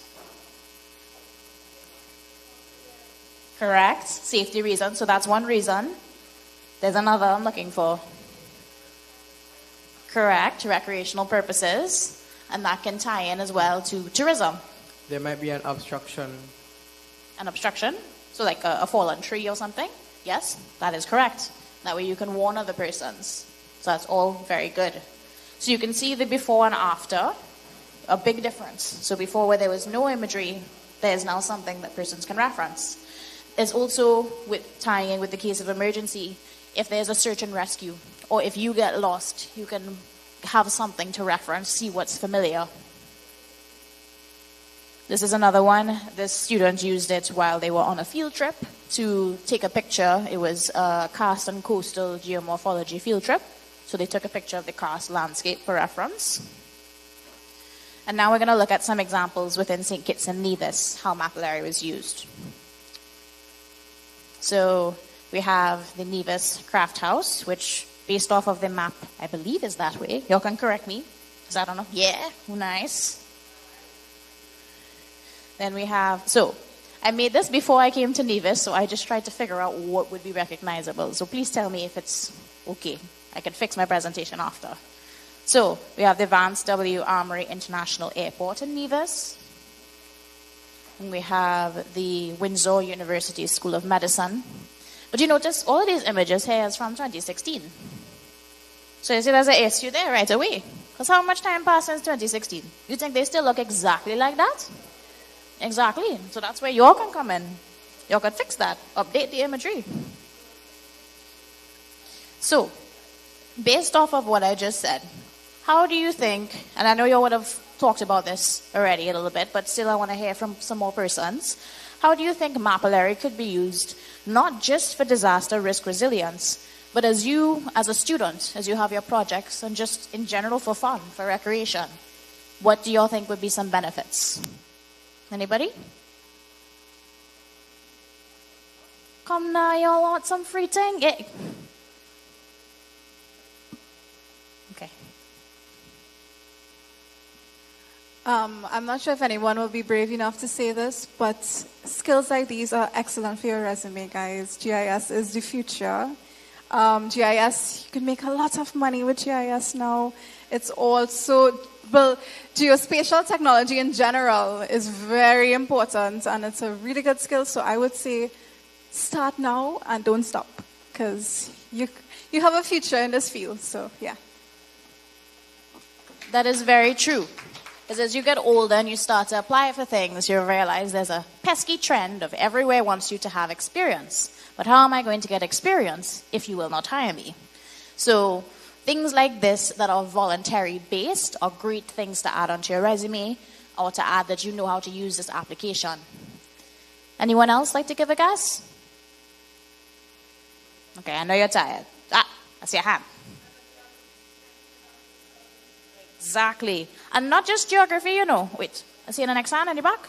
No? Yes? No?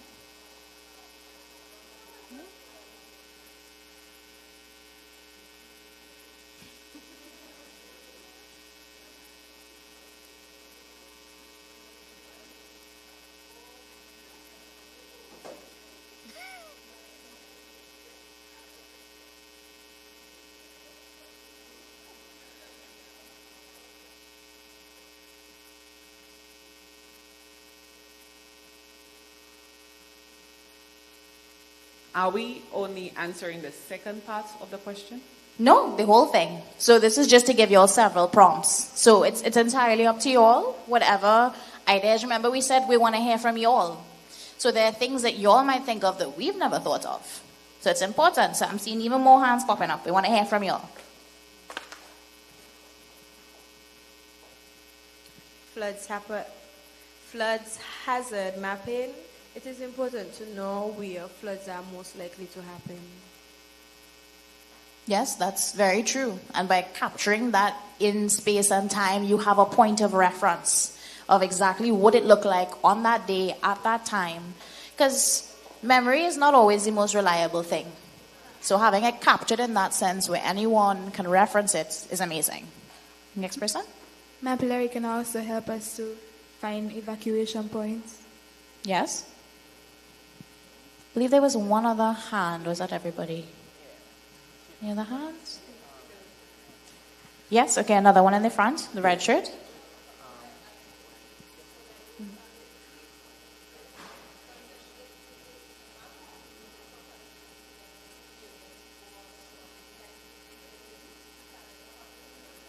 Yes, that is an amazing answer in the red. So I'm going to repeat it for those that didn't hear. She says, for if you haven't been to an area before and you're trying to traverse, for example, you were trying to come to this conference and you didn't know, where's Malcolm Gisha? That's a person? That's a place? Where are you going? You could look it up and see. So that's a great answer. So with that, that is beneficial both for internal and external tourism, because it doesn't need to necessarily be somebody from another country. Oh, right, I'm seeing another person in the back.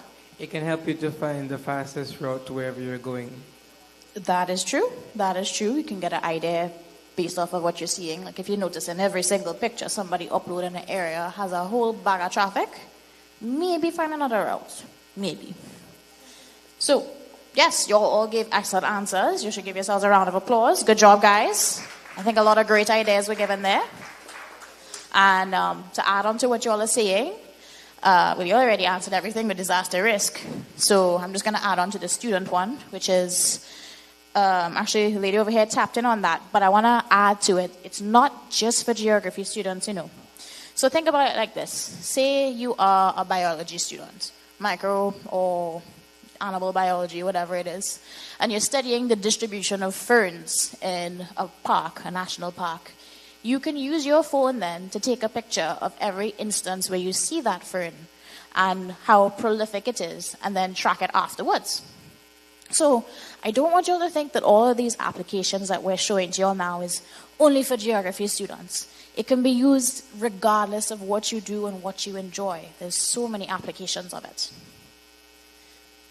So, just going to kind of briefly go into how you can use it so that if you'll decide to do it on your own time, because I said it's one of my favorite apps. I love to use it. This is how you can do it. This one, you'll be happy to know, works on both Android and iOS, so you know. So you're going to go, I just only have the screenshots from my phone because I have an Android. So this is what it looks like on the Android Play Store. You're going to install it and make an account. You can and ideally should connect it to your OSM account. You don't have to, but it all just kind of helps feed in. When you open it, it's going to look something like this, except for the first use, this part will be blank. So this is the main screen. On this, you would see everywhere that you would have captured and the images that you would have most recently uploaded and where they're located. So when you want to then add to it, you would click onto this. Okay, it's not going back right now, but this is like, you click onto this when you're ready to capture. And when you're ready to capture, once you have given it, right, this is what it will look like. You turn your phone to the side in landscape mode. And you would have had to have previously given it access to your camera and to your location. And you're just going to hit this button once. And from there, you can have it set on your tripod, hold it, whatever you want, and just keep walking or driving, and it will continuously take pictures. When you're ready to stop, you hit the button again. So and it will stop it there. And, it went back somewhere. Would it be possible to bring these slides back up? Okay. Go back. Right. Thank you so much. Right. So when you get back to an area with internet now, this is going to be what it looks like. So you'll see an option. It says you have taken whatever amount of pictures that have been saved onto your phone. And you're going to see upload now. Once you have hit that, usually it takes a couple days to reach because they want to protect persons' identities, so they blur out faces and license plates. And then once it has been uploaded, you can go either on your phone in this area or on the Mapillary website, and you'll be able to see it. And you can either press the play button to watch it like a video, or you can manually navigate with the arrows. So, why do you think they thought it important to blur out faces and license plates? I'll take just one person, right? Yes.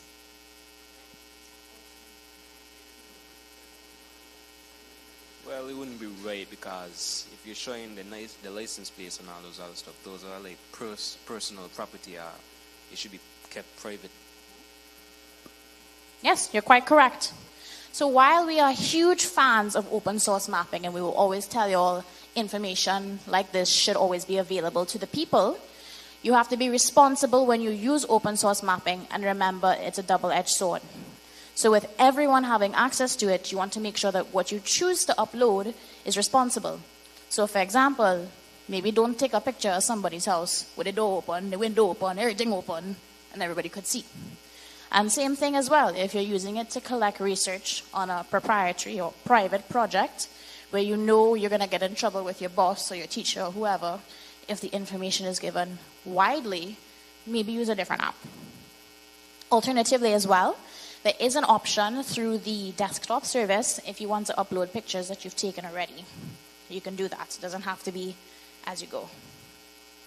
So info from this was taken from Mapillary and the Wimona Youth Mappers. And I just want to quickly go through the onboarding presentation. So throughout this week, you would have heard me talk about Youth Mappers a lot. And as I would have mentioned, there's only 4 chapters in the Caribbean right now. So if after all that we've said, you're interested and you think you want to start it at your college or university, or if you are delegates representing from another area, and this is something you'd like to do, this is just a little bit more information about that. So as you can see the distribution, we have Jamaica, Puerto Rico, St. Lucia, and Trinidad and Tobago. 4 out of many Caribbean islands, we want to try and improve that. Our ethos is we're all about people, community building, quality, open data, ethical values and privacy, and human dignity. And how members can benefit. So, I'm standing right here in front of y'all because of this, because of Youth Mappers, which I only found out about at the end of 2022. And between the summit that happened in January 2023, of which I was a representative for my school, by the end of 2023, I had not only gone to the summit and with my friend who went, reinvigorated the chapter that was at the university, I became a regional ambassador for them. And I had never heard of Youth Mappers or open source mapping before the beginning of that year. Through that, I got opportunities to teach with the Caribbean School of Data and met my other lovely facilitators through a conference in Barbados that same year of 2023, which is then what put me in contact with them when they asked, yo, you want to come help us teach? And I said, yes, I would love to. So all of that started through Youth Mappers, through that one networking opportunity. Because you can be surprised, there are persons in this room that you might have met throughout these last 3 days who you will not finish seeing. You'll see again in your future. And you don't know who it's going to be and how y'all are going to interact. But I can guarantee you it's going to happen. So, don't underestimate that. Because you're going to access a network of persons from across the globe. And it's persons as well who have influence in USAID, in the World Bank, with HOT, all of these different persons. And it's completely free. So, if you have a college, tertiary institution of any kind, and you're interested, please come talk to me, okay? So this is just some pictures. This is the UE St. Augustine team, and this is the UE Mona team. And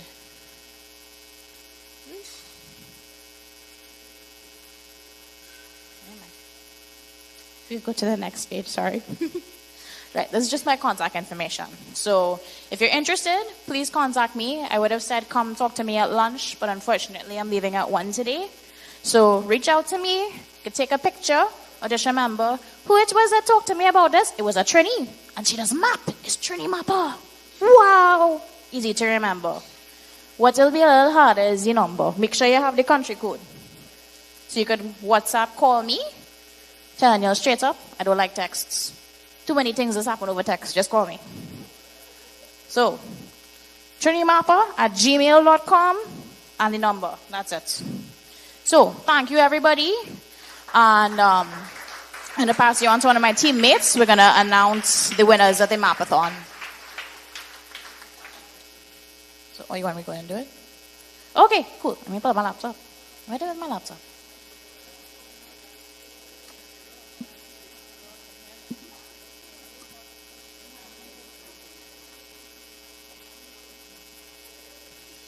Okay, can I get a tabletop drum roll, please? All right. Do y'all want it from, I'll do it from surprise. We're doing a 4th place. So there's 4 people instead of 3. So in 4th place, having mapped 8 buildings, with the username is A Vasu. So A Vasu, if you could come to the front, please. Let's give him a round of applause, guys. Good job. So you can come forward and claim your prize.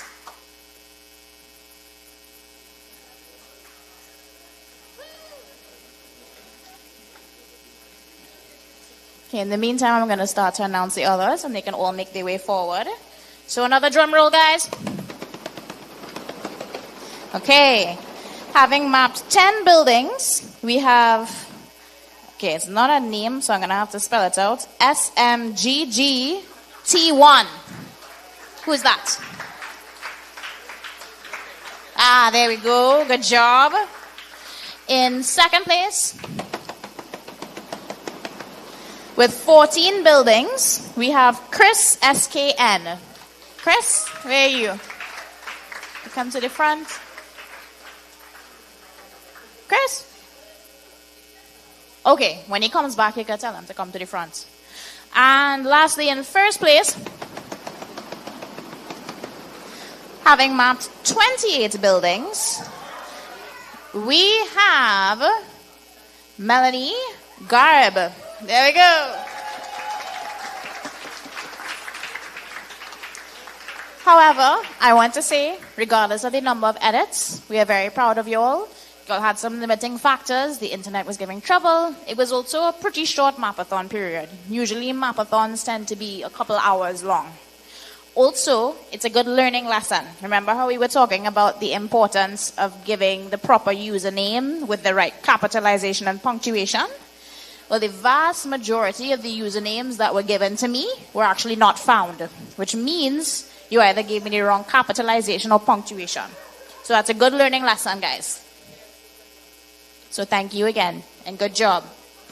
Also, if you have not already gotten a sticker or pen, if you haven't gotten anything from us, please come to us and you can get a sticker or pen, okay?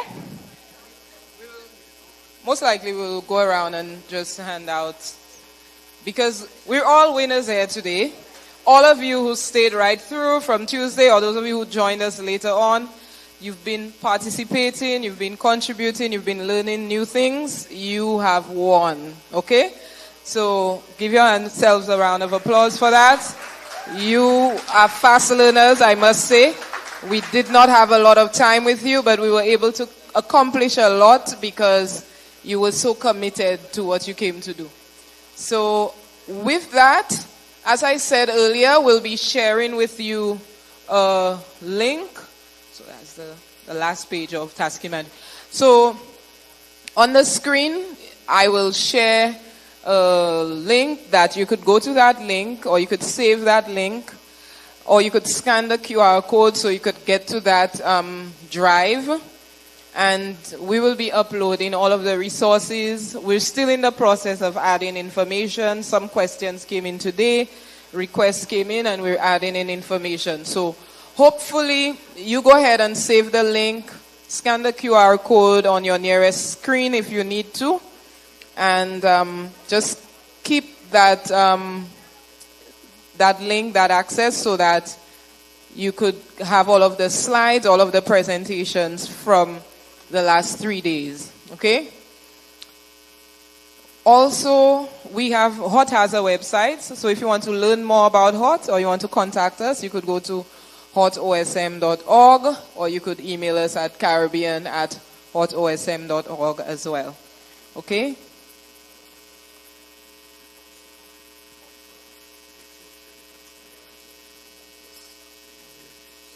Yeah, so as Krishnan was just reminding me, if you need to contact us as you build your groups, we would be able to support you with regards to virtual training sessions. So this is what we do across the region. This one happens to be in person, but we also do virtual training sessions, and it is free. It is all voluntary. It's because we love what we do. We see the importance of mapping. And on that note, I think we need a very loud round of applause. Let me give a story before. Oh, y'all didn't wait for my story, but I'll give the story after. So our free validators here are volunteers who go around and do these trainings for free as part of their work, advocating and sharing and working within organizations to raise awareness for GIS and for open mapping. And so you have benefited from the kind of training that you'll probably have to pay a few $100s for. And we really have to recognize our three facilitators here, Krishnan Alexander, Caitlin Mill, and Pro-Ann Francis. I think they have done an excellent, excellent job. They are very skilled, and honestly, when Bernays as well has worked closely with us, so we really thank him for what he has done and for offering this opportunity for us to come here and work with you. When we approached them, he was like, oh, we need 4 facilitators. We would invite them and so on. And I was like, I'm not sure they have their work. They work full time as well. So they made the effort to actually come across and support the work that is being done here. So we really appreciate that. Okay? So I think if we have no further questions, you could go ahead and scan the QR code. We're also giving you a little bit of time to fill in the HOT registration form. So folks, a lot of things that we're doing through HOT is actually a non-profit. So we're funded by external agencies. And so sharing your information here with us, it gives us that thing that we could share with our funders and say, here is the work that we're doing, and we could do more of it. We want to come back to Nevis next year. We want to go to St. Kitts. We want to go to Trinidad. And so if you have not scanned that QR code and completed the HOT participant registration form, which is different from what you would have done for registering for the youth forum, this is basically for our data. Your information, of course, will not be shared with any entities. This is simply for HOT statistics, okay? So just raise your hand, and we have a few of these that we'll bring around the room.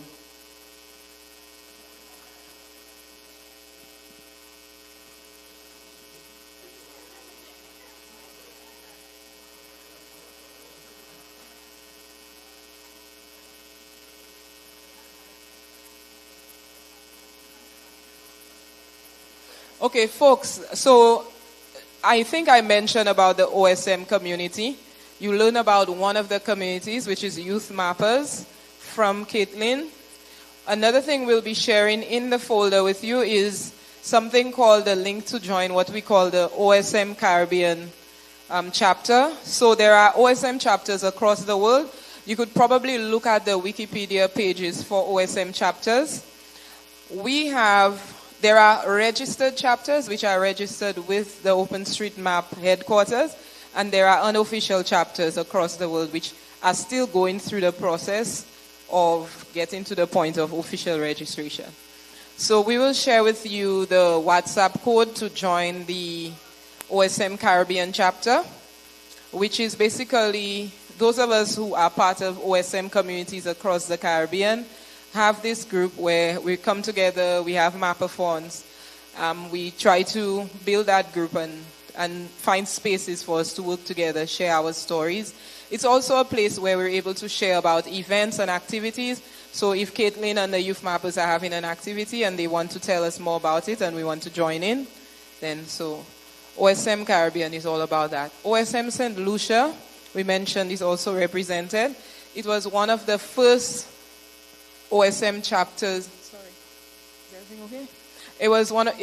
I think it was one of the first OSM chapters in the Caribbean. OpenStreetMap chapter. Yes, it was the first. And so now you could also, as you read about OpenStreetMap chapters, go ahead and look at the process of actually creating a chapter within your country. Remember what we said. Why is it important for us to have these chapters, these communities that manage the maps of our countries? Because as is right now, a lot of mapping is done by persons who do not live within the countries, who have never even visited the countries. They're mapping, they're supportive, and we're thankful for them. But why is it important for you to create an OSM chapter within your country, or to work with your teacher who is creating a Youth Mappers chapter within your college or university? Anybody want to tell me why? Please tell me you all were listening on Tuesday. We spoke about this. Somebody asked a really great question about how do we ensure that data is good, and we spoke a little bit about this. A local person usually knows their country the best, so no wrong information would go there for their country. Exactly. Local knowledge is invaluable when it comes to OSM. So give her a round of applause. She has been very attentive over the last... Okay, all right. So this is really important. So in terms of adding that data to the map, you then have informed Youth Mappers, have informed the OSM chapter. You then ensure that you build into even maybe becoming validators among yourself and ensuring that as custodians of the map of your country, the quality is there, the updating is done with your frequent activities, your mapping activities, you basically become the life source of that map. And it becomes more than just persons remotely mapping. It becomes something full of data that is usable in different ways. So it's not just about, okay, we know how many buildings are there. There are 10 buildings there. We don't know what they are. But now we know there are 10 buildings there. This one is a preschool. This one is a police station. This one is a home for senior citizens. There are special requirements for these buildings in terms of planning for disasters and for other purposes. Okay? So, I think that I have covered quite a bit. Anyone here thinking of starting a OSM chapter or Youth Mappers chapter? Okay, I think Caitlin has shared her information. And so that is something she could support you with in terms of Youth Mappers, right? Sorry? I think down there. No, I was just asking them if anyone was. You wanted to say a little about that? No? Okay. Your hand was up? Okay, all right. So, folks, I think that what we can do now is maybe if there are a few of you who want to say a bit about how the session has been, I think it would be really great for us to hear from you now. Any feedback you had on the session? Is there anything that you were expecting in terms of expectations that were not met, and we could also work on improving? So can I get at least one or two persons to share a bit about their experience? If I don't get a volunteer, I'll have to do the volunteer thing, folks. Okay? Can I volunteer you? Good afternoon, everyone. So after everything that I've learned today, I found it to be very important, especially in my country, since we do not have GIS, the GIS organization there.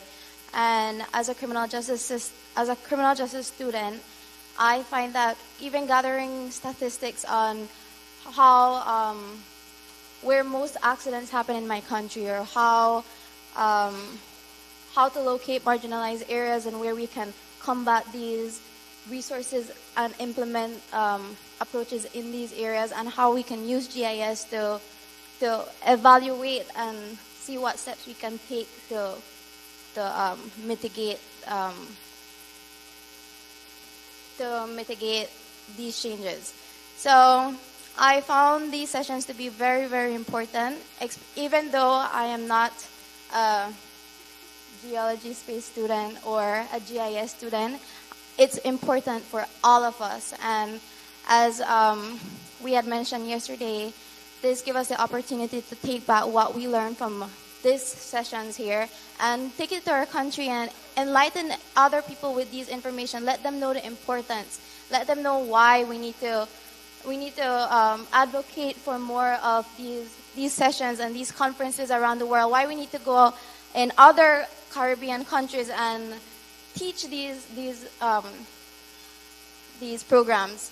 So that is my overall thought process on this. So thank you very much. Thank you so much. Your name and organization. Oh, my name is Beyonce Villafranco, and I am from the beautiful country of Belize. Thank you so much for such a thorough. Okay, let me hand over to Krishnan. Yeah, I just want to piggyback off what Beyonce just said there. And I just imagine that, let's say you go back to Belize and you introduce Kobo, something like Kobo tools to, let's say, the firefighters, right? And now, whenever the firefighters go out to those accident scenes, they can now map those scenes. And now that data is available country-wise to now analyze the accident scenes and the hotspots for accidents, or whatever it may be. Again, you're only limited to your own imagination, your own thing.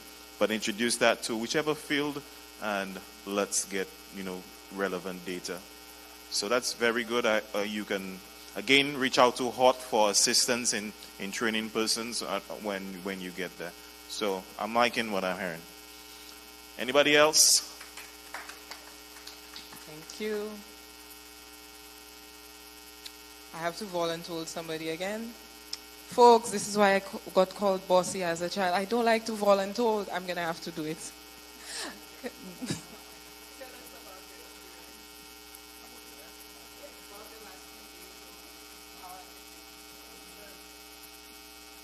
Yeah.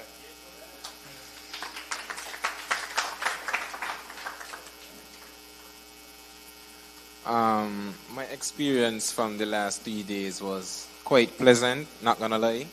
It was very entertaining. I learned a lot, and although today I don't agree with the games because I only got a plot with 2 houses, I don't agree with it at all. So I really think that everyone here enjoyed it. Y'all did a great job. Congrats to y'all. And we here will hope that you come back again, invite us, and we will love to see you all again one more time. Thanks. Thank you so much. We appreciate the feedback and we're taking note. We will adjust as needed. So we're hearing a lot of good things and we appreciate it. Are there any areas that you were expecting or you were excited about learning about when you heard about open mapping that we did not cover? Let us know. We will adjust for the next set of sessions. And as he just said, he wants us to come back and we'd be happy to, y'all see how beautiful Nevis is? We'd be happy to come back. So anyone at the back? We've had 2 persons from the front. Anyone from the back want to share with us your experience? Somebody put up your hand so that I don't have to choose. Nobody? Nobody? Nobody? I could see you, you know.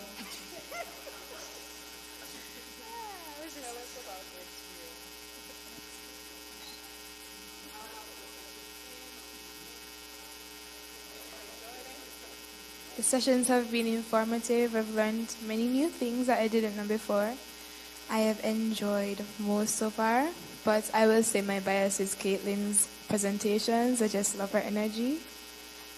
That's my experience. Great. I love to hear it. So Caitlin, there's no way we're coming back here without you, all right? No way. Okay, so I see people bowing their heads. Yo, if you bow your head, I'm going to come straight to you. But so who wants to share? Do we maybe we have one of the teachers or one of the adults in the room who want to share a bit about their experience since they've been here? You volunteered in him? Okay, so are you a willing participant?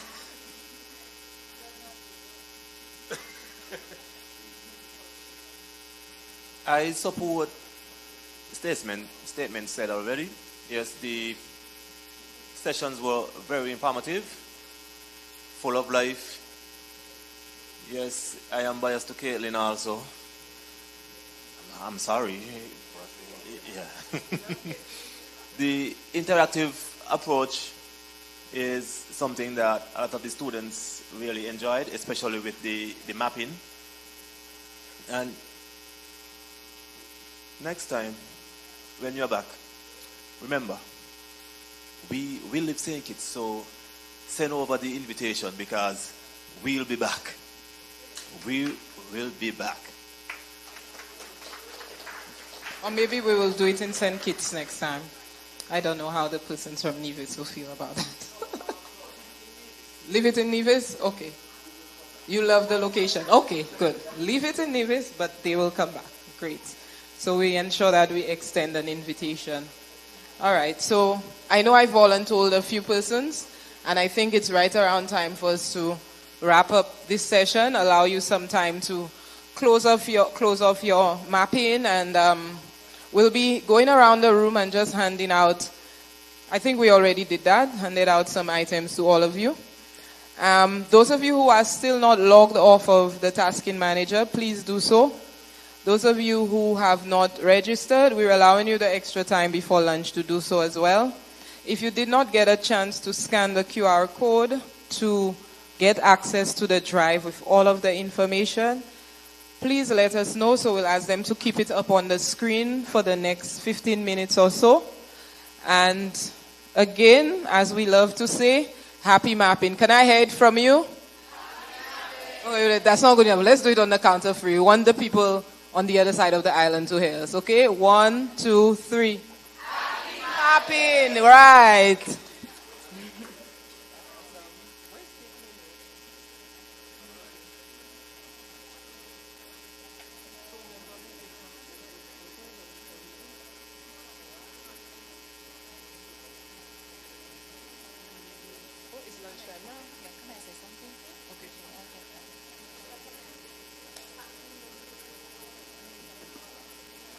Hi, good day. So those of you who sign on this sheet, I want you to confirm that you receive your email and that we'll be meeting in the orchid room during lunch. Thank you.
Good afternoon, everybody.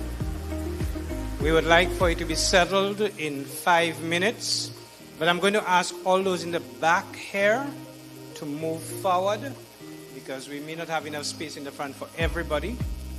So we would like those in the tables in the back, you have an empty table here, and you can move your chairs. Okay, either there or there.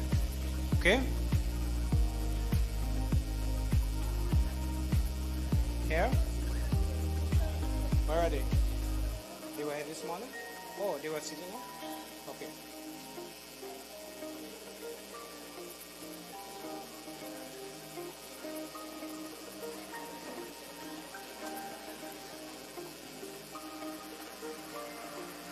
Okay, everybody in 5 minutes, we need you settled so we can begin.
Okay, good afternoon, everybody.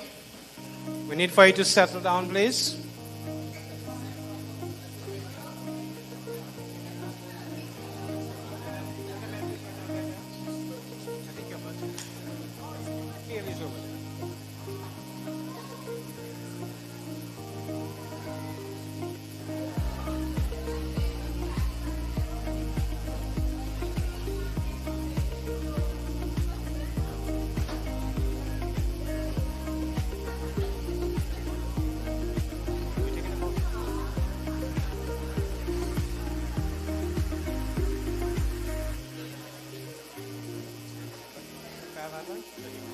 Yes.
All right, good afternoon, everybody. Okay, those from... Where are those sitting here? Okay. May I have your undivided attention, please? Thank you. We're about to begin the afternoon session.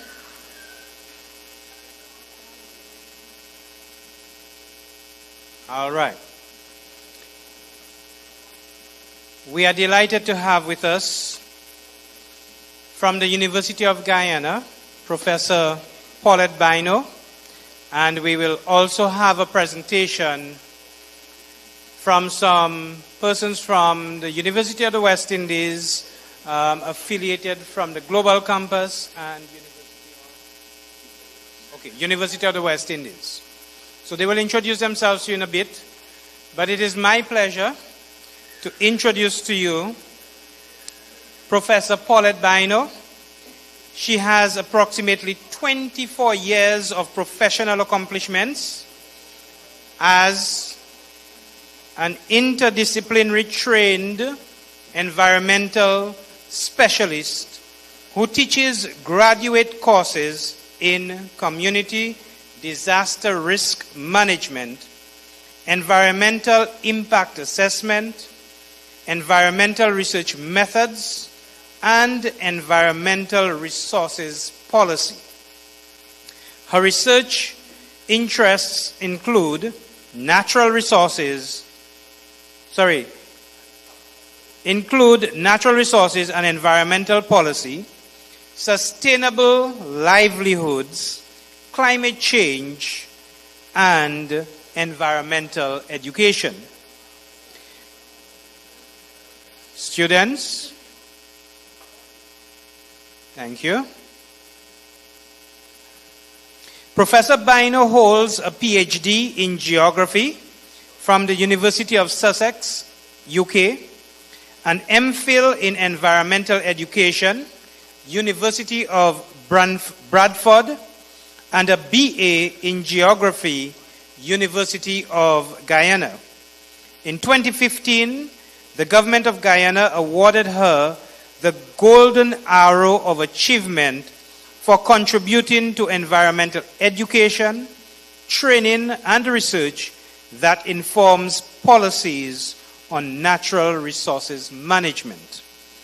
Professor Bino has served in various capacities regionally and internationally, including lead climate change negotiator for Guyana 2016 to 2019, lead climate change negotiator for G7 and China 2020, mentor of the Commonwealth Futures Climate Research Cohort 2021, coordinator for high-level climate actions for the Alliance of Small Island States 2019 to 2020. Very accomplished lady.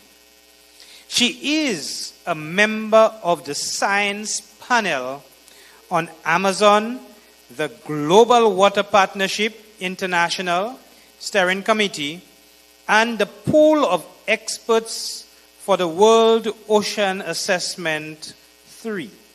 Additionally, Professor Bino is co-chair of the Informal Advisory Group on Technical and Scientific Cooperation, TSC IAG, under the United Nations Convention on Biological Diversity, UNCBD, and chair of the Global Water Partnership Caribbean. I bring to you with distinguished pleasure Professor Bino. Thank you very much. Thank you. Good afternoon, students, esteemed boys and girls and youth. One thing that my colleague did not say to you is that I am a founder member of the Caribbean Youth Environment Network. Have you ever heard of CYN? Put up your hand if you know about CYN. And let me tell you a little story very quickly. In 1991, we were offered 2 weeks scholarship to study world environmental problems at the University of East Anglia in the United Kingdom. At the same time, they were having preparatory meetings for Agenda 21. You would have heard about Agenda 21. Well, you should. And we felt that youths were not involved. So at this meeting at the University of East Anglia, where we had 121 youths from around the Commonwealth, we decided that we are going to lobby the Commonwealth Youth Program to get some money to go over to Switzerland because that's where the meeting was held.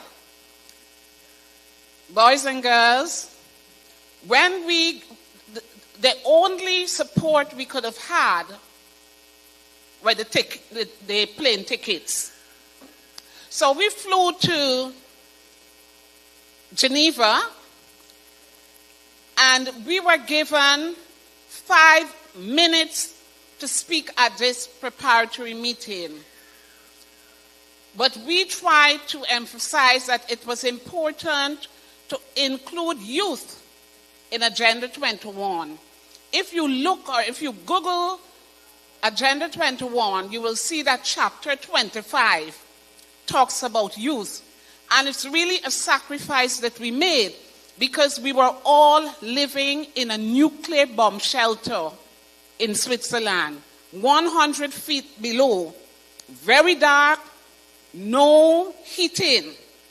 And we lived on Kool-Aid, bread, and avocado paste. But we did that so that you, in the 21st century, can have better access to decision making. And so youth can make a difference. It's very important to know.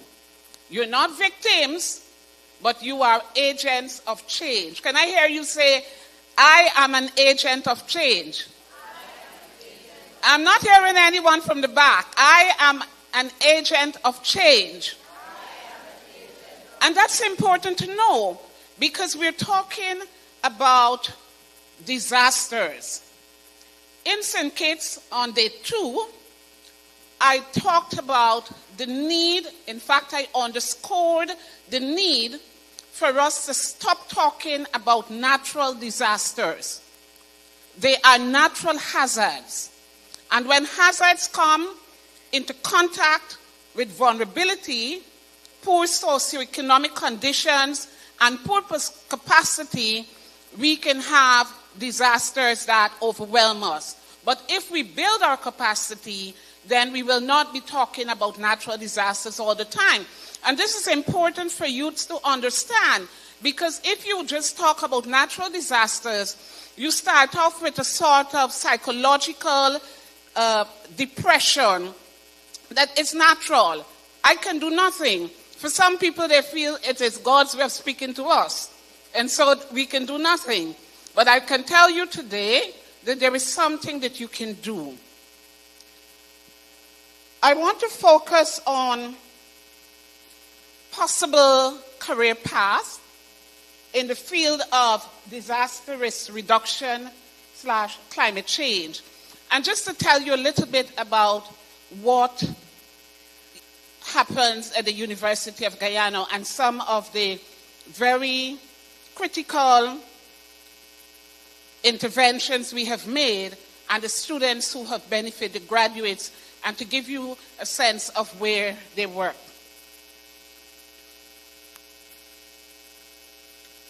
So I start off by quoting famous Nelson Mandela, that education is the most powerful weapon which you can use to change the world. It's important for young people to know that. It's not the brand name jeans that you can go to school with. It is not all the movies that you can talk about. But education that will empower you to make a change. And so even as you develop cognitively, even as you grow in age, you have to be ambitious enough to say to yourself, I want to make a change. And in the context of the comprehensive disaster management, maybe you have a love for working with vulnerable groups. You have a love for working in the field where you can really understand what is happening and you can have an intervention that will make a difference. So you have to educate yourself. Gone are the days when you can just go and smile and you have a job, right? Or you know somebody, you call your uncle or your aunt and you get a job. You will not be able to make a change like that because we will have square pegs where in, what do we say, square pegs in round holes. But we want to be able to say, yes, that we have the skills to make a change. How many of you heard about Guyana? Tell me something you know about Guyana. The capital is Georgetown. Capital is Georgetown. Put your hands together for him. The capital of Guyana is Georgetown. Anything else? Can you tell me something about Guyana? I don't know. Come on. Where is it located? It's located in South America. It is located in South America. Anything else you can tell me about Guyana? Come on, ladies. Anything else?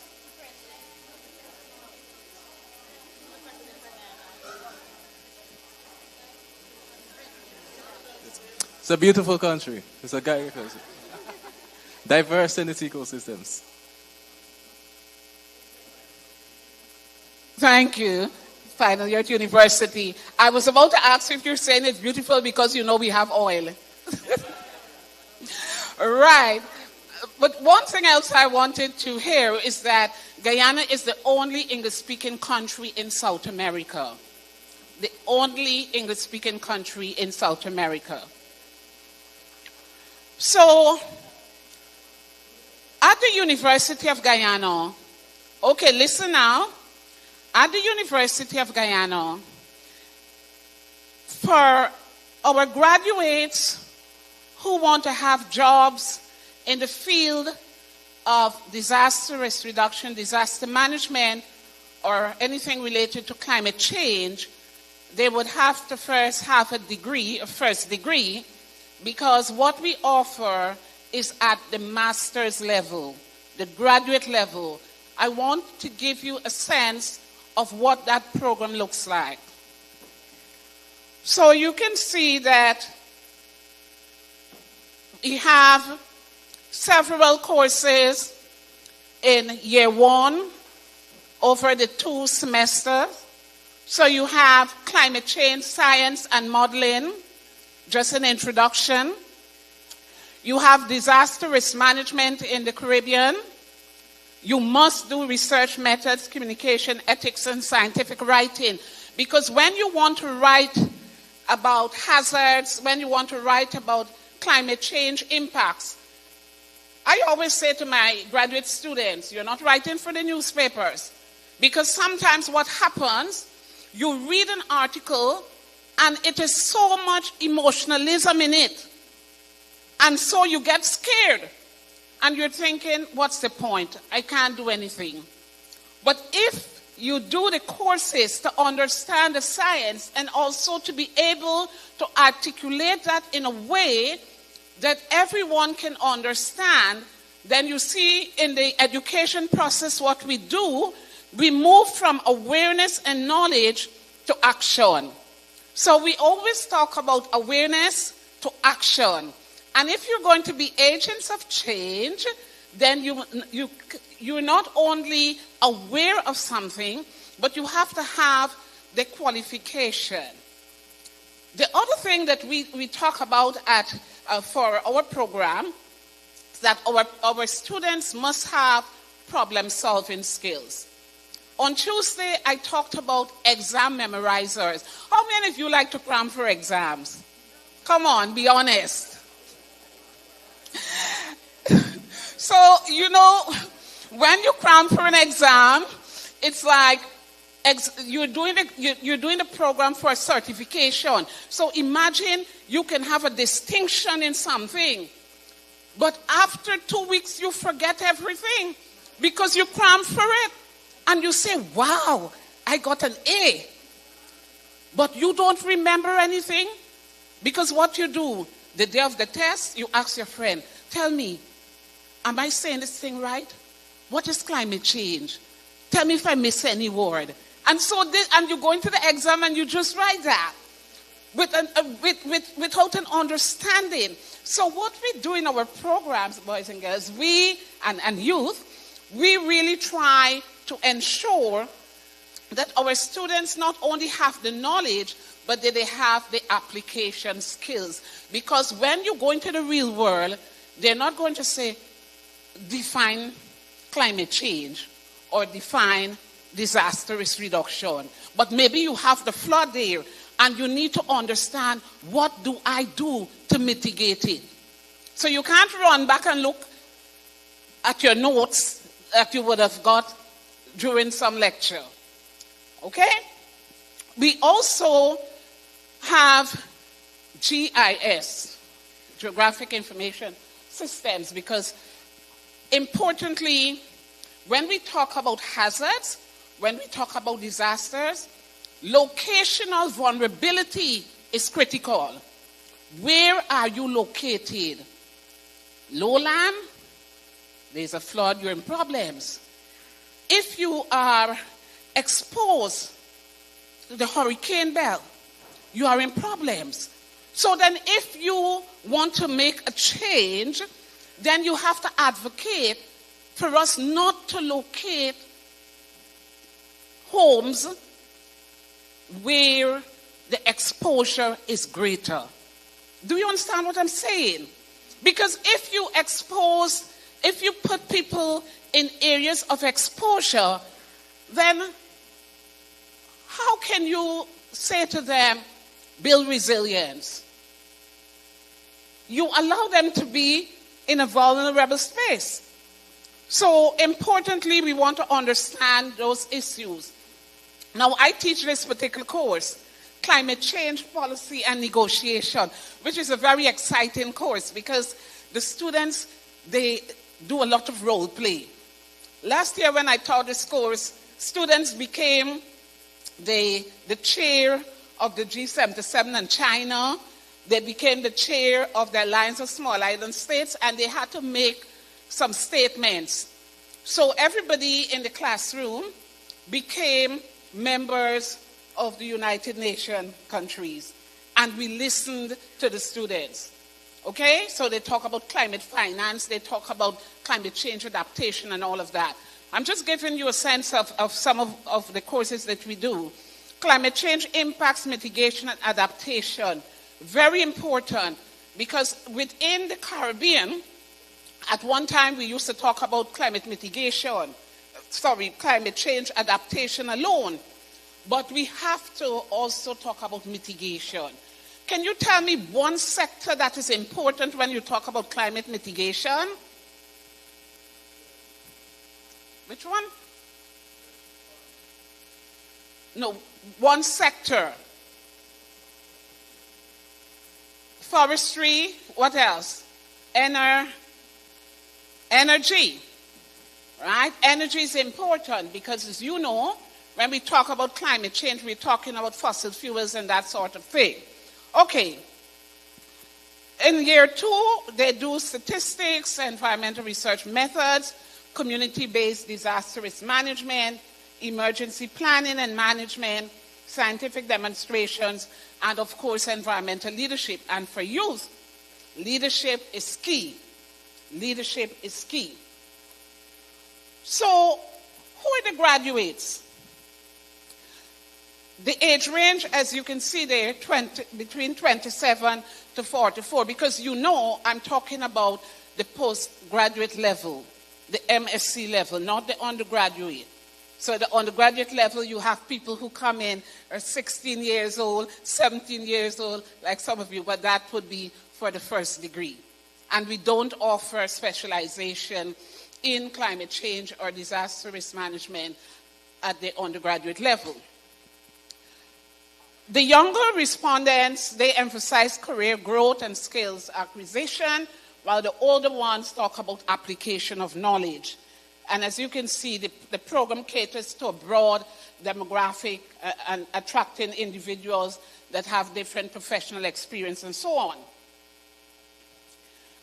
And I thought I would just show some photographs of persons who have graduated from our program. So you've got Renwick English, you've got Leslie Sobers, is a well-known attorney at law. It was once a magistrate, but he did our program, so he can focus a lot on the law. Because one of the things we have to understand, that when we talk about vulnerability and when we want to build this resilience to disasters, compliance is important. Compliance is important. Sometimes we have the hazards because people are not complying with the law. Don't cut the mangrove.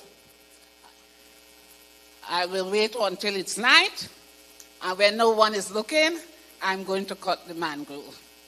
When the flood waters come and get into your yards, into your compound, are you going to blame God? Thank you. Tell them, who are you going to blame? Yourself. Right? So it's important to understand the law, how you can use the law to really promote resilience. And then we have Dr. Cecil Boston is now the Dean of the College of Medicine. We've got Tracy Passard, who is working with in the agricultural field. These are just some examples of persons who have really benefited from our programs. Okay? These are a few others. Now, I just want to talk about the job description because this is where you can see the opportunities that are available.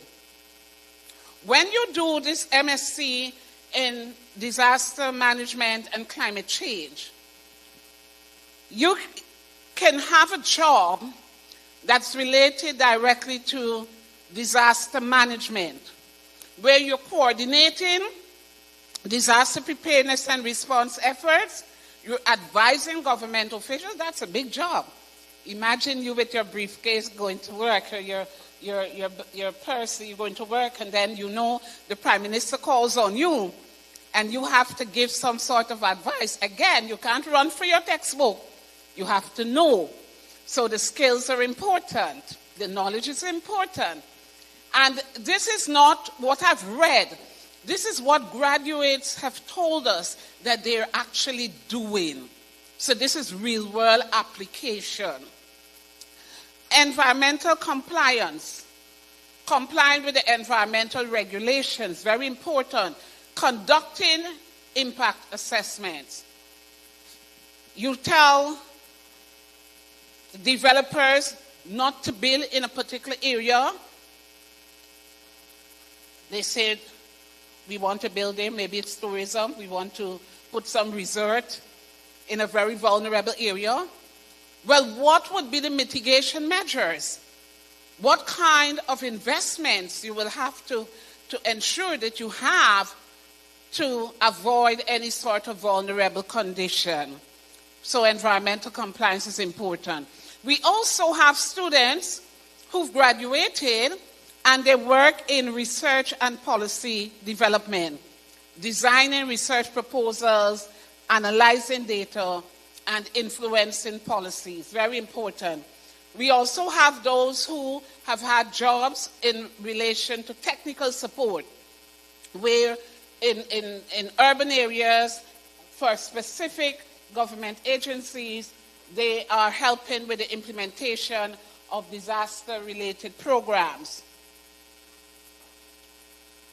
And they also were able to identify specific skills that they have gained through our program. Disaster risk reduction, environmental impact assessment, research and data analysis, and of course, policy, GIS, and community engagement. It's very important. The community would be the first defenders. So they must be engaged in any process. So some of you who like to socialize, you should think of getting into community-based disaster risk management. So not only would you have the knowledge and the skills to do what you need to do, but also you like to interact with people. Because you cannot talk about community engagement if you're somebody who likes to be with yourself. Just me time. So when you decide to choose a career, you also have to think of your own personality. Some people should work only in labs with test tubes and so on. But some persons like to be in the field. When we talk about disaster risk reduction, disaster management, when we talk about climate change, know that field work is important. So don't be like some students. The first time I took them in the field, miss my hair. What happened to your hair? It's raining. They don't want their hair to get wet. But could you imagine being someone dealing in disaster management and you don't want your hair to, you see how nice you have your hair? You don't mind if it gets wet, do you? Very good. Let's put our hands together for her. She doesn't mind. She doesn't mind at all. So, and that's important. That's important. That's very important because you have to go into the field and you have to do the work. You have to talk to the people. So, in just wrapping up, I also wanted, I didn't want to give you the impression that everything is perfect that we offer. And so in this rapid survey of our graduates, I asked them for some recommendations. How can we enhance what we offer to the students? And they talked about cross-university collaboration. So this is important. University of the West Indies can collaborate with the University of Guyana. Because, you know, I recall when I first started lecturing, I had students from some Caribbean islands. And I took them on a field trip where we had to cross the Essequibo River. When they saw the Essequibo River, they said, Dr. Bino, that is the Atlantic Ocean. That's not the Atlantic Ocean. It's just the Essequibo, but miles and miles wide. When I was doing a project, it was a 5-country project on the JICA, and I went to a few, I'm not going to call the names, when I went to a few island states, and we were looking at flood risk. And then they're saying, Dr. Bino, that's a river. I said, no, that's a drain. I can jump over it. And they said, no, that's a river.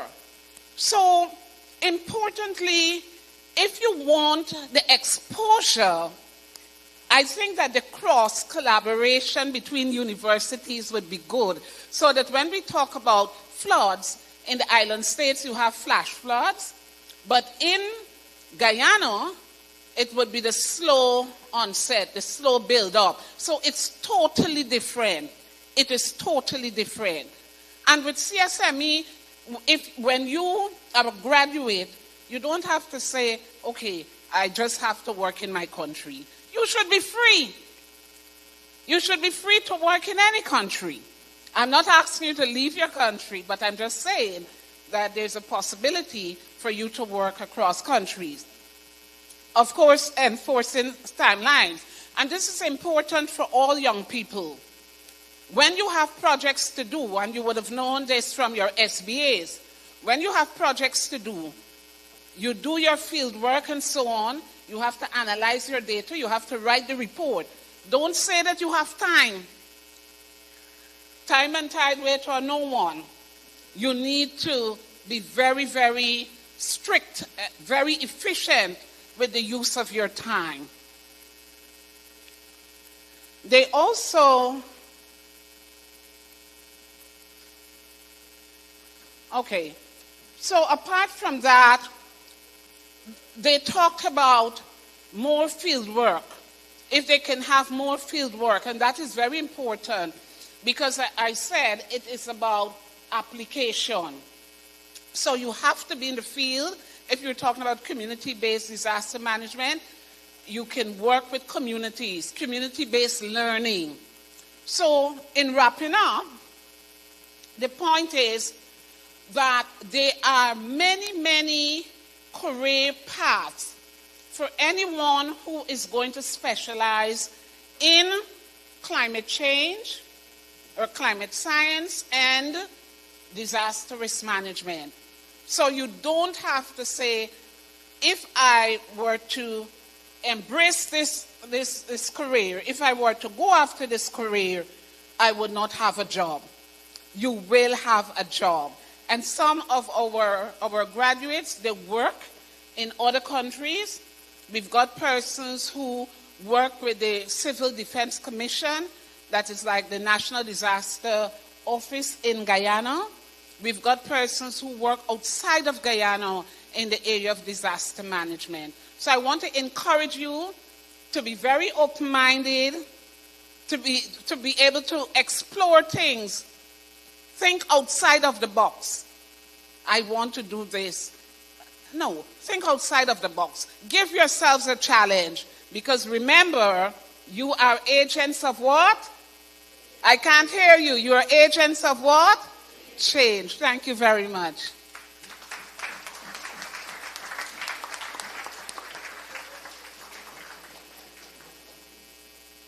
Are there any specific questions before? Yes.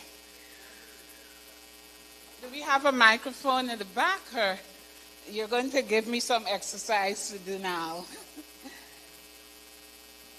Can you walk a little?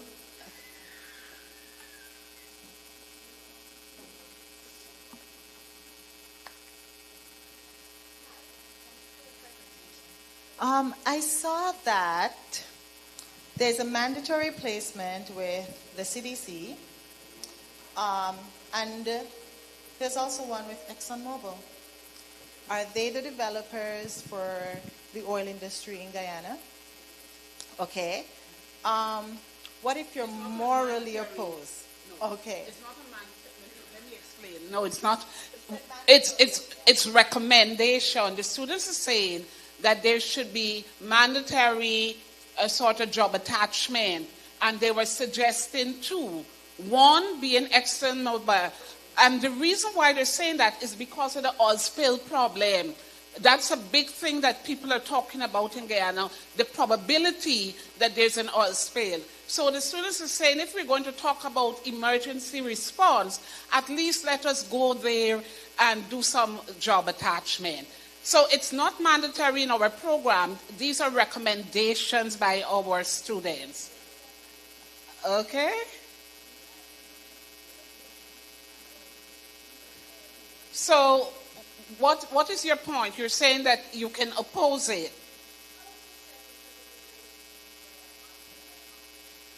Uh-huh.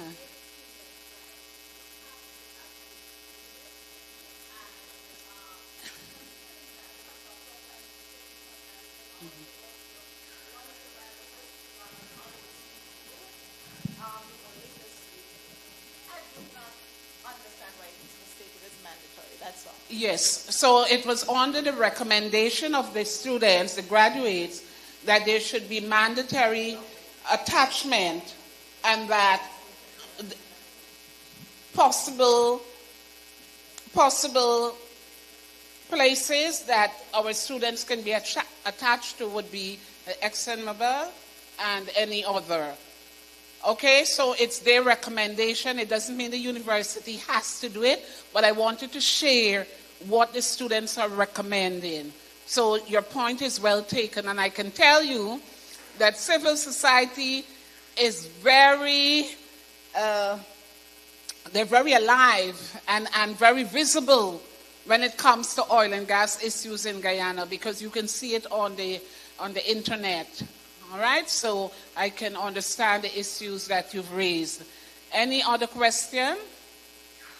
Is there anyone here who would like to get into the field of disaster management when you grow up?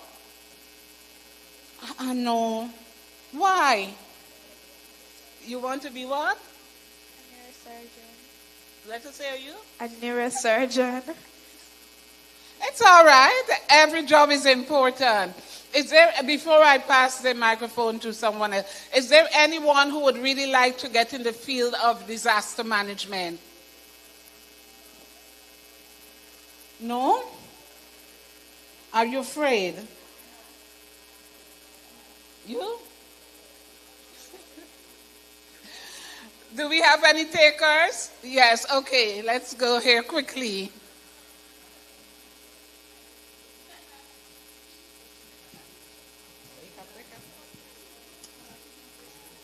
Hi, just one question.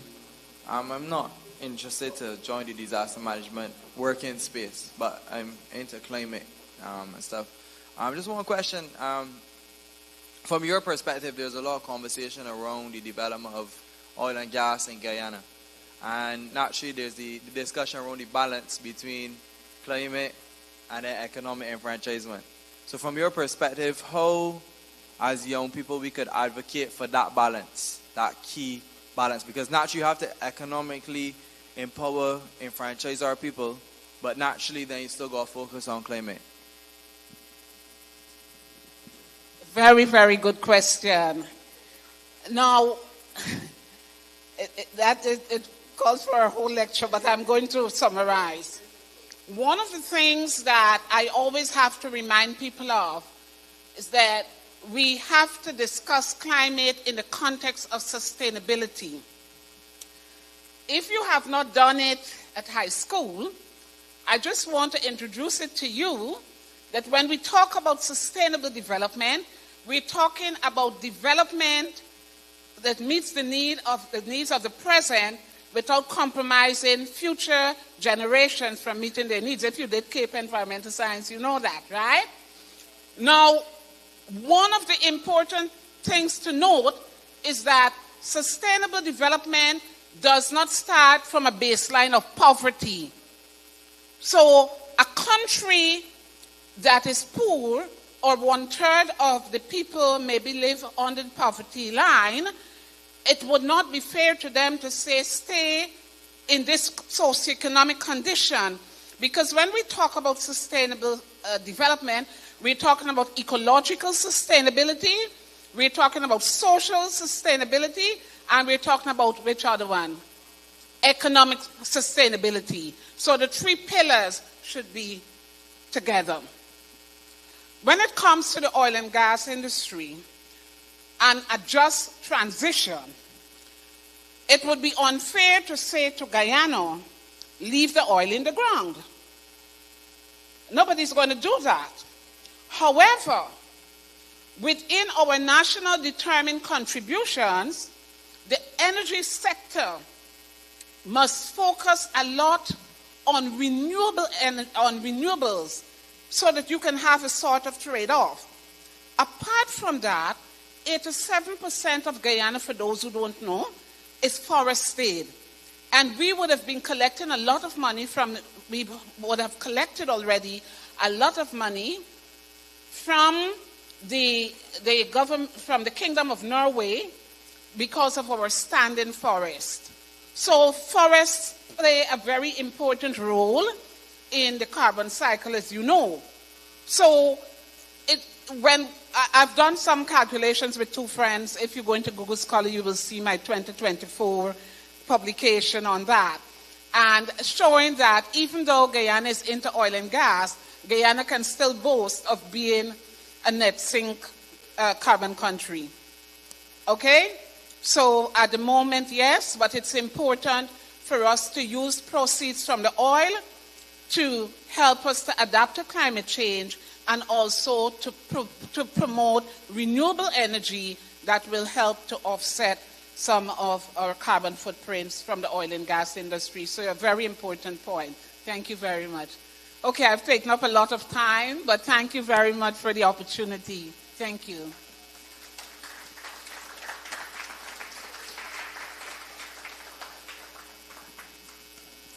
Thank you very much, Professor Bino. Indeed, very dynamic and quite informative for you as young people. And I can see some faces probably coming to you to get a little more information on University of Guyana and how they can probably get in to do something in disaster risk management, climate change as well. So I want to say thank you very, very much, Professor Bino. Very, very busy lady. We are grateful that you are here with us this afternoon. We really appreciate it. This is a lady I work very closely with at CDM in terms of helping us out at CDM on various committees. So I want to thank you for your service and for being here to share your wealth of experience and knowledge to our young people. Thank you so very much, Professor Bino. And a round of applause. Thank you. And now it's my pleasure to introduce Mr. Riaz Baldillo. He is an innovative digital specialist and training specialist from the UE Global Campus with expertise in applying virtual reality technologies to critical sectors including disaster risk management. Currently spearheading the implementation of XR technologies at the Global Campus in 17 Caribbean countries, and I'm sure most of you are from one of those countries. Riaz additionally focuses on integrating immersive solutions to enhance training, preparedness, and response in DRM scenarios. His work involves creating interactive spatial learning experiences that simulate disaster environments, thereby improving decision-making and readiness among key stakeholders. With a strong background in agile project management, IT, and digital transformation, Riaz has collaborated with government agencies, local businesses, and educational institutions to promote the adoption of XR for training and awareness. We need to talk. Through his efforts, Riaz offers a unique perspective on leveraging immersive technologies to bolster preparedness, ultimately reshaping DRM practices and building resilience across Caribbean communities.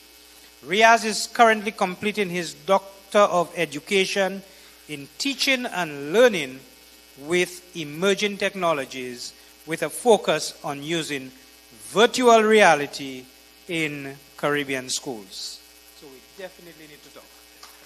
Thank you very much. Okay, so good afternoon, everyone. That bio, it says a lot, but essentially what I do is I pretty much wear this whole day. All right? So this is a Quest 3. This is a virtual reality headset that you can use to create immersive experiences. You can play games, etc. Hopefully, at the end of today's session, a few of you all could come and experience some of these virtual reality experiences. All right?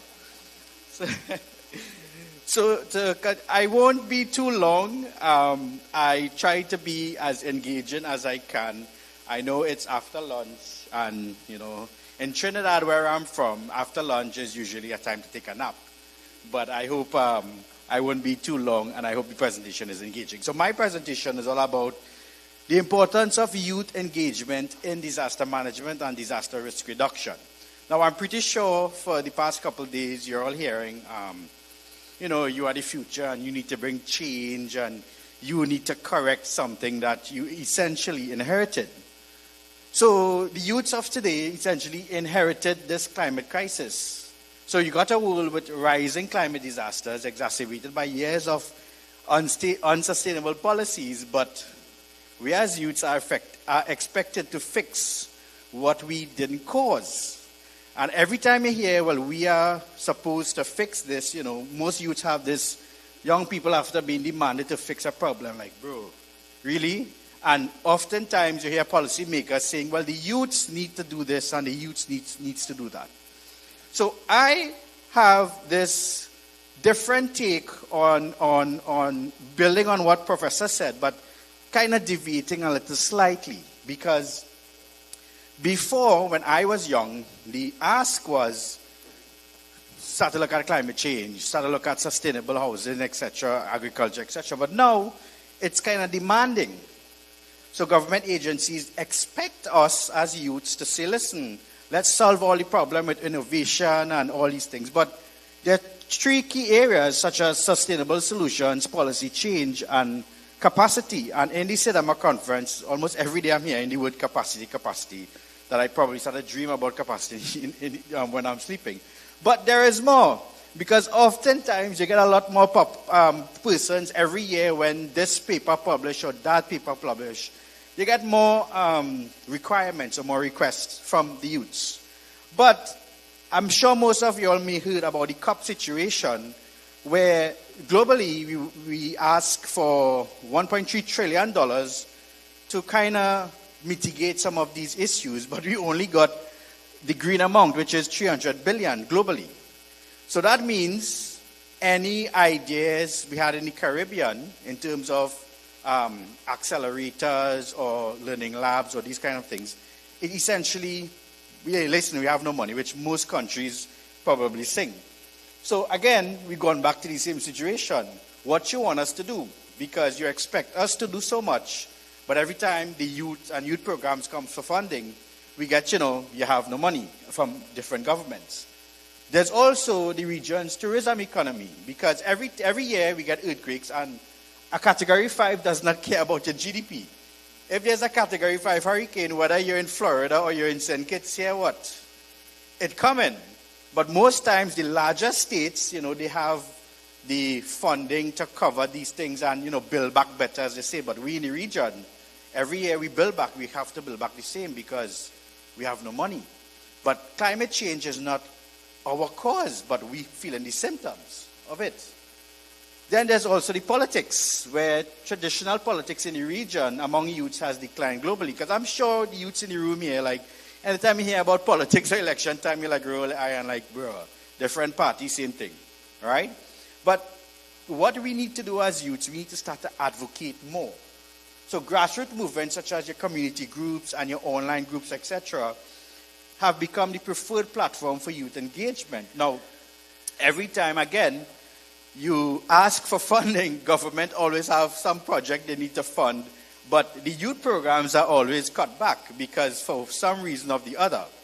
Now, this is where, again, we as young people face the lack of financial support, creative outlets, and resources, despite every day hearing the youth need to innovate. The youth is the future. You all need to do this, what you all doing, etc. But we kind of get the bad end of the stick because, again, what do we do? And oftentimes in policy making, you hear, well, yes, we will fund the youth and we will do this, but you don't get the money. And the next election cycle is almost the same thing, right?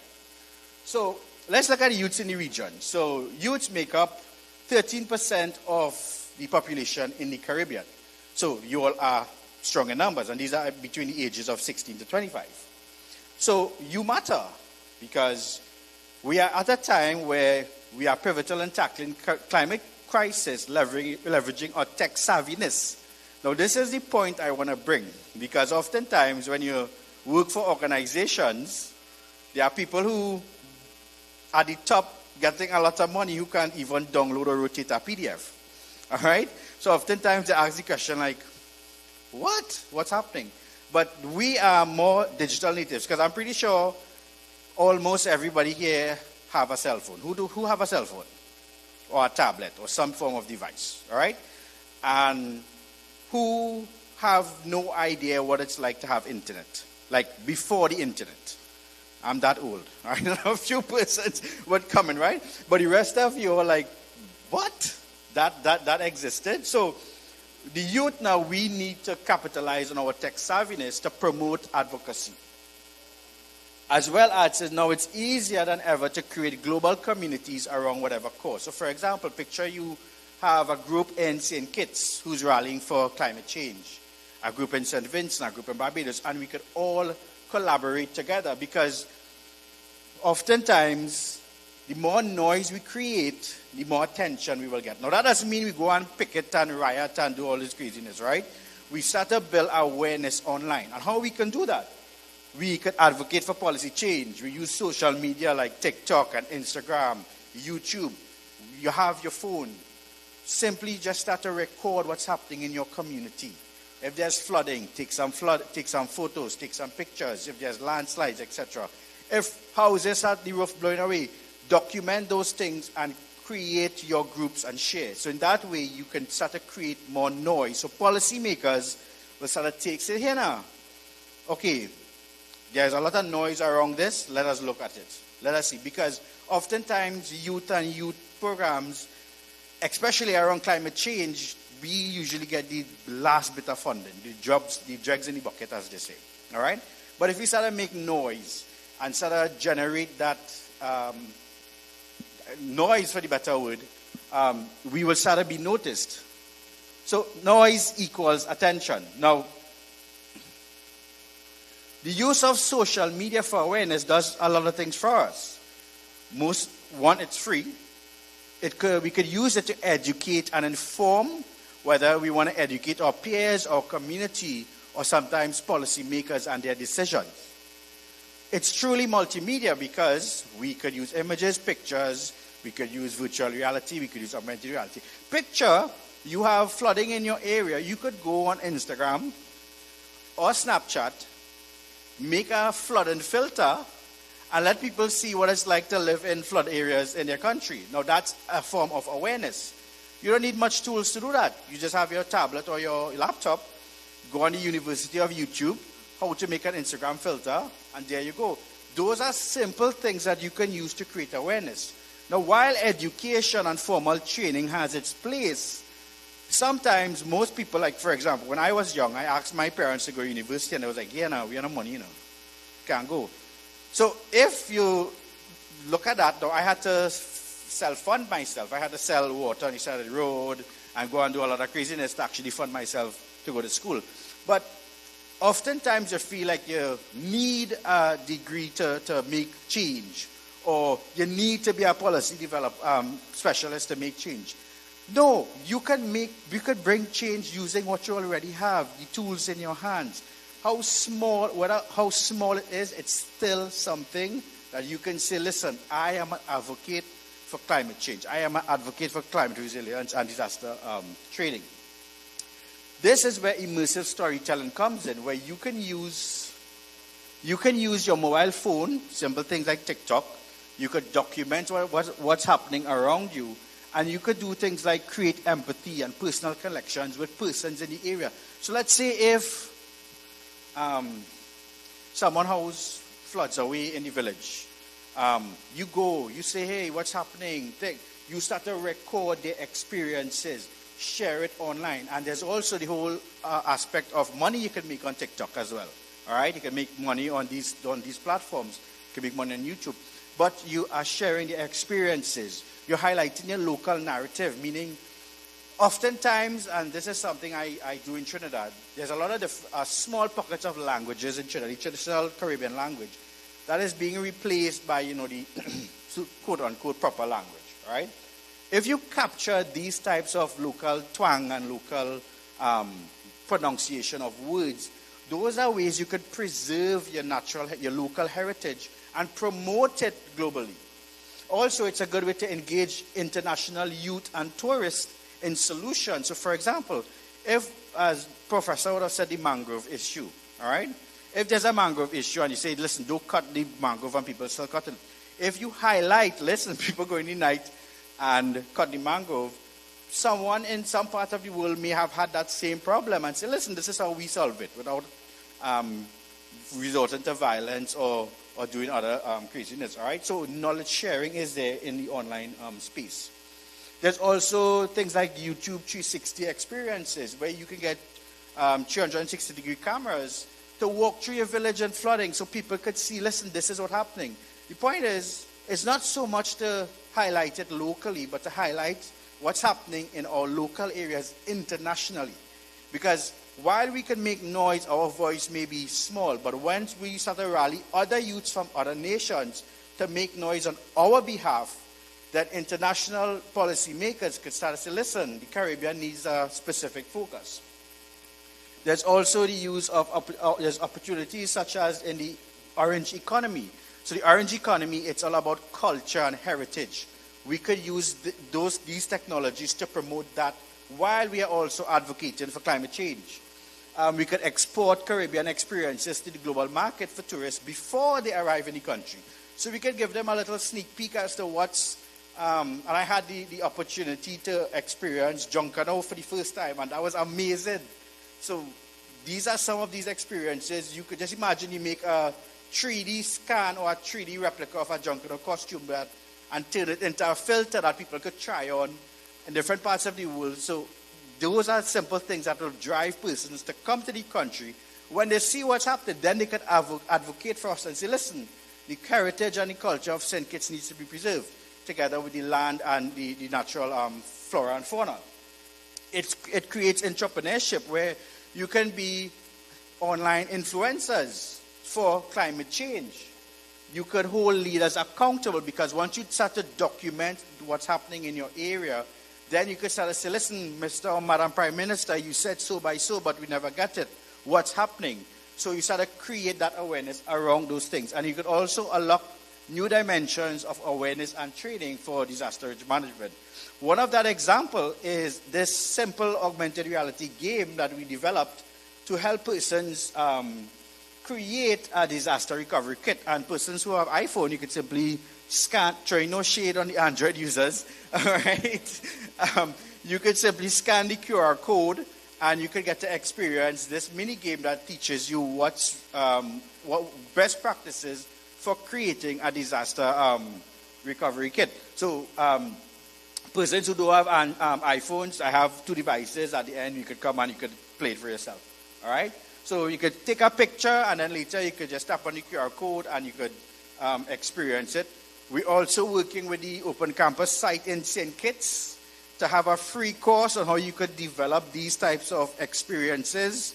So look forward for that. The youths, you don't need no specialized equipment. All you need is a phone or a tablet, and we will show you how to create these type of experiences. All right? So in closing, youth participation in local policies is critical for meaningful climate action because while we make noise on the regional level, we also need to create awareness of what's happening locally, internationally. Collaboration and global lobbying is key, and we need to hold global leaders accountable.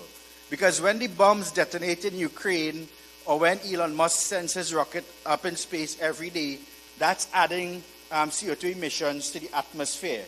We aren't, in the region, we aren't doing that. But every year for hurricane season, we have category 4 and 5 hurricanes as early as June, July. So we need to hold these nations and these people accountable. And the way we do that is we start to advocate as a regional body and then take that advocacy internationally. So with that, I thank you for your time. Feel free to connect with me. Always visit the Global Campus site in St. Kitts. And don't worry, Nevisians, that's correct? Nevisians? Yeah, I learned that yesterday. These courses will be available online, so you could stay at home, you could do all these activities, and we want to work with the local youth because youths have so much ideas, and I am passionate because I work a lot with young people, and there are so much ideas that young people have, but the thing is, young people, there's so much risk involved, and we need, as a region, we need to start to develop risk-free innovation, where as soon as a youth has an idea, they could carry it to a workshop, a fab lab, or online forum where they could share the idea, and people would say, oh, fireburn, that makes sense, all right? Where people could look at these things and say, listen, I am an expertise in engineering, or I am an expertise in natural resources. Here's how I think this could make sense.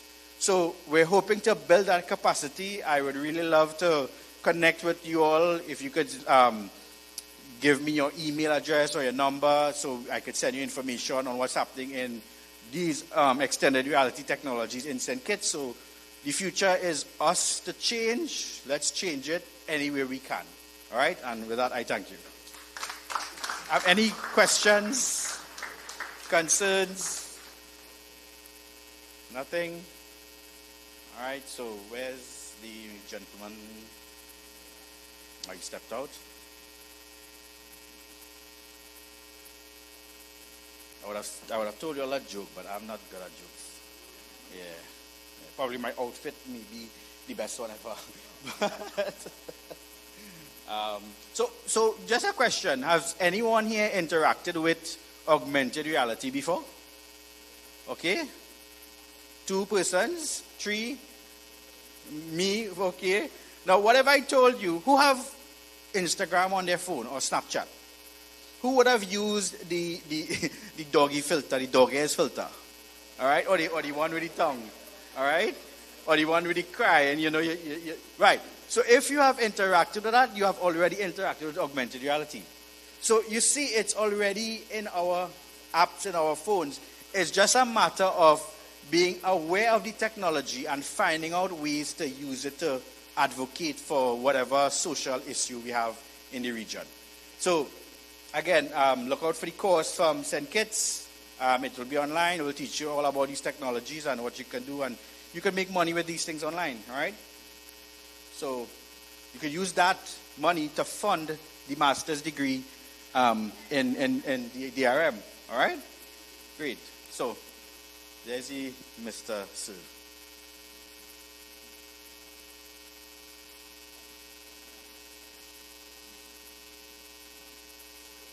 All right, so thank you again. Mr. Riaz, thank you so very much. And let me also say that Mr. Riaz was selected last minute because Dr. Springer was supposed to have been here with us, and I am so thankful you agreed to be here. She told me she had every confidence in the team that was coming. Let me also say welcome to his counterparts. They are from Northeastern University. Can you just give us a quick wave so everybody can see you? Welcome. Thank you very much. So it is wrap-up time.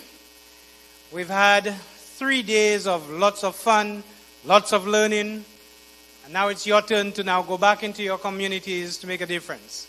And so it's my privilege to welcome Mrs. Tamicia Lestrade, one of the most hard-working ladies here in Nevis, working with us. So I'm going to give her the podium now. Thank you.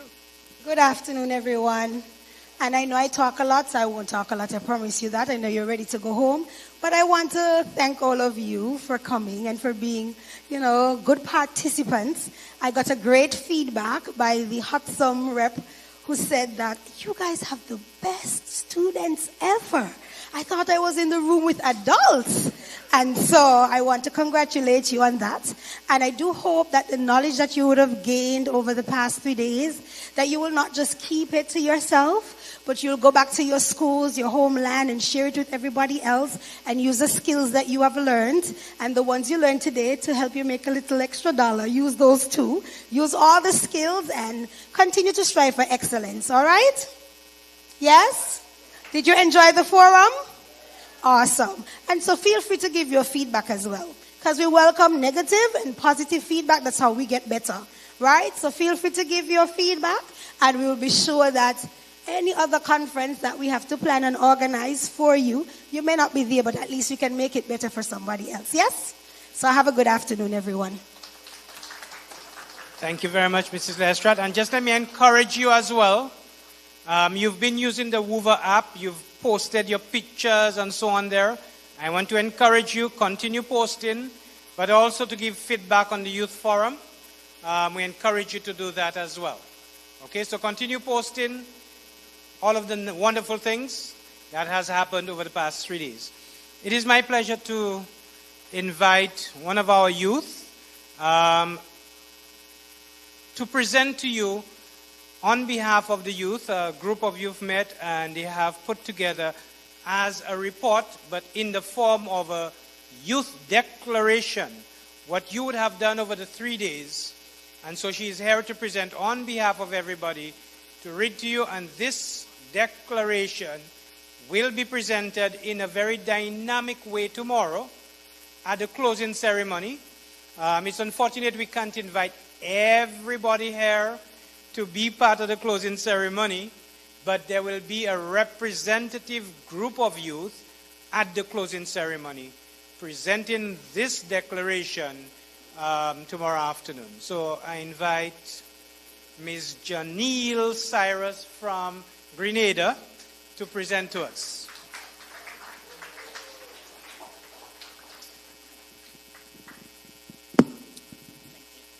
Good afternoon, everybody.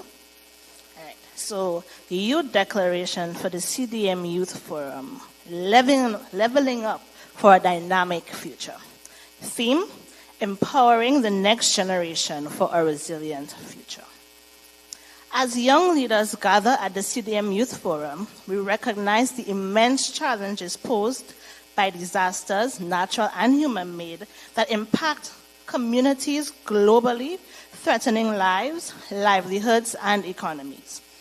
In an era marked by growing uncertainties and complexities, we, the youths, stand committed to strengthening our roles in disaster risk reduction, emergency response, and resilience building.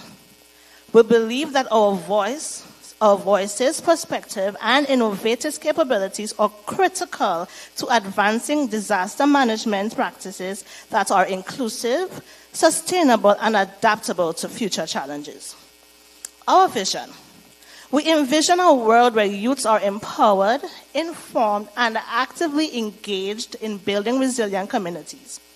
We recognize responsibility and potential to drive impactful change, bringing energy, creativity, and technological skills to bear in disaster management efforts. Our commitments.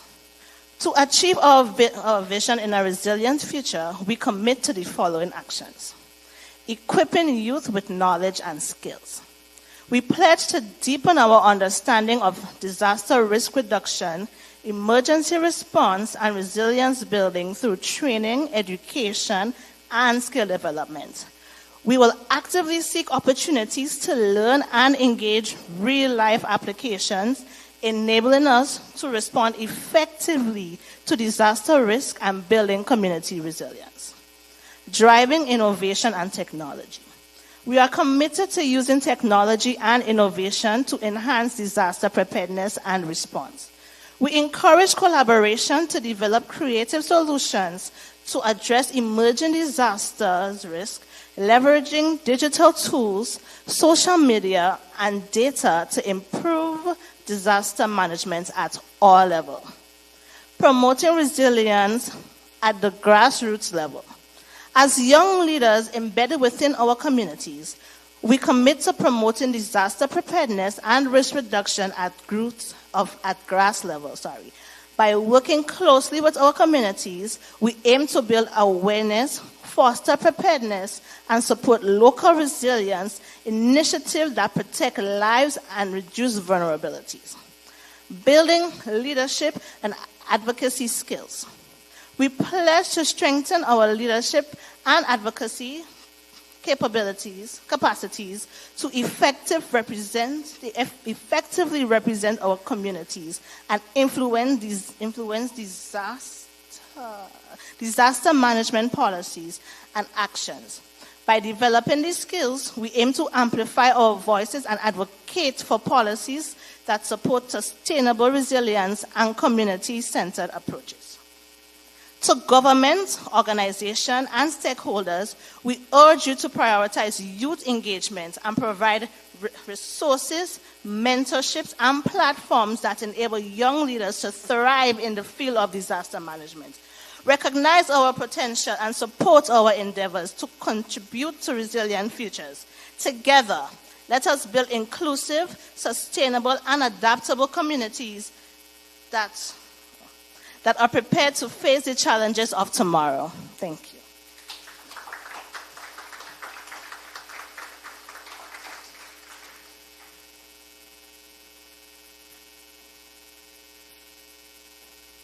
And we have another youth who's going to do our vote of thanks, Mr. James Campbell.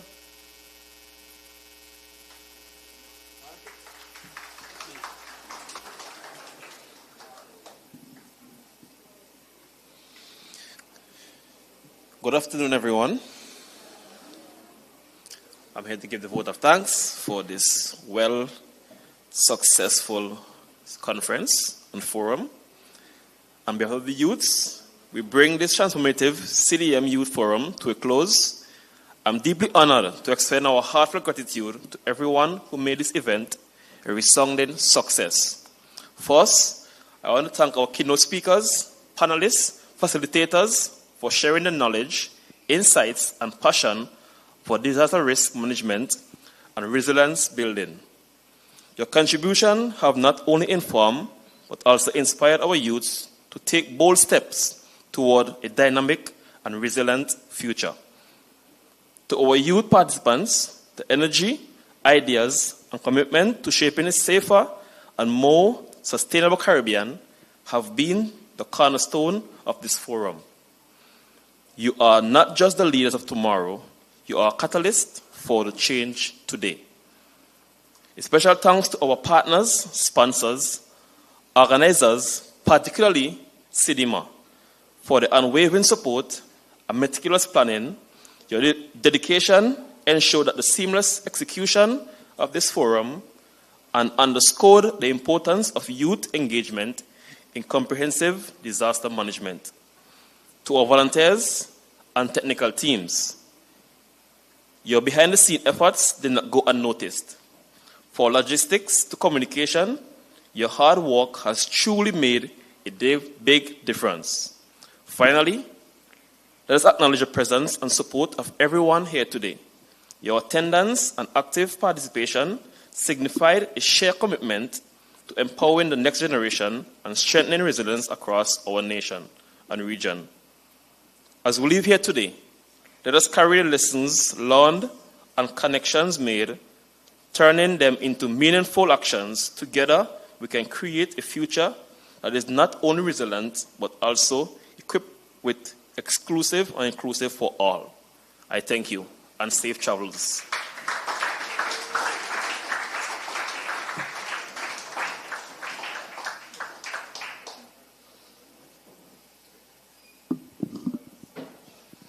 And just to echo the vote of thanks, I again want to thank all of our invited guests, our speakers. I know you have extremely busy schedules. We were very grateful. From day one till now, we had from Jamaica, we had from various parts of the Caribbean. This truly was a Caribbean Youth Forum. We had a representation from across the region, and I was so thankful to see so many persons. We would have been happy to have from UTech, but unfortunately, Larry couldn't make it with us today. But hopefully next time around, he'll be around. But again, I want to take the opportunity to thank the local organizing team. This dynamic team. I'm going to call them very quickly. Mr. Jeffers, Mrs. Matthew, Miss Penelope. Stop running away, Penelope. Come up. I want you to see them. Mrs. Lestrade. Our volunteers who are here with Mrs. Lestrade. Everybody come. All of the volunteers. Come. Some of them are playing shy. I want everybody up here.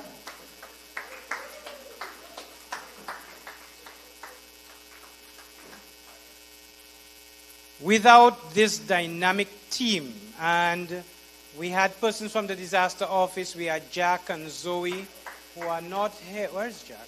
He didn't come back? Oh, he's out. Okay. So, this wonderful group of people here. I am not in St. Kitts and Nevis. I visit very rarely. But this group of people made everything that has happened here a reality. Give them a resounding round of applause. I know you came here on Tuesday and you saw this place beautifully decorated. I can tell you when we came here on Monday evening, Mrs. Lestrade said to me, Mr. Coulter, don't hurt your head. While we're sleeping, transformation is coming. And when we walked in on Tuesday morning, this place was beautiful. So a round of applause for our decorators who really worked hard. I also want to say thank you to our caterers. So give our caterers who fed us here. They really did a fantastic job. But I want to point out Mrs. Lestrade for one little second. This is a lady. I say this is my right hand, but she's both of my hands. Because this lady has worked extremely hard under a lot of pressure. Mrs. Lestrade, I say thank you so very much on behalf of all of us here. You've worked extremely hard to make this youth forum what it is today. We have come to the end and we are seeing what has happened. But I can tell you, this is the oiled machine that has kept everything going. I am so thankful to this one. She has become my sister. So that's how close we've become.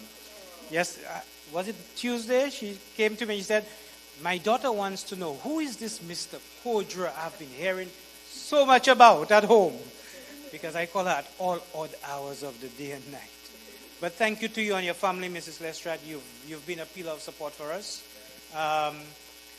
From the St. Kitts team, I have Mr. Jeffers, Mrs. Matthew, Pidella P. And we had Mr. Richards, unfortunately could not be with us because he had to have emergency surgery and could not be with us. But I can tell you, he's been following everything. Mrs. Matthew can tell you, and Mr. Richard and Mr. Jeffers, every day he's WhatsApping. What's going on? He was very happy to be part of the opening ceremony that we streamed. So, thank you so much. And we have, I want you to introduce your volunteers. I don't want to call them my volunteers, but I'll call them my colleagues. Yes. So I have Mrs. Nisbet, Mrs. Brown, Mrs. Pemberton, and I have my sidekick right here, Mrs. Oh God, I'm marrying you. Really wanted to walk up the aisle, right? Miss Reed, she knows how I feel. And I also want to highlight Miss Hendrickson, and she would have lost her mom yesterday. So she's not with us. So please remember her in prayer. She's not with us, but they work very hard. Very, very hard. And just like I was singled out, I want to single out Miss Reed because when I get over the top, she's the one who balanced me, right? So everybody needs somebody to keep them sane. So she's the person for me, right? I don't know. But thank you so much, team. And I also want to say thank you to Team St. Kitts too, because together we are better. We couldn't do it apart, separate and apart. And so to everybody, including Mr. Kodra, thank you. Thank you very, very much.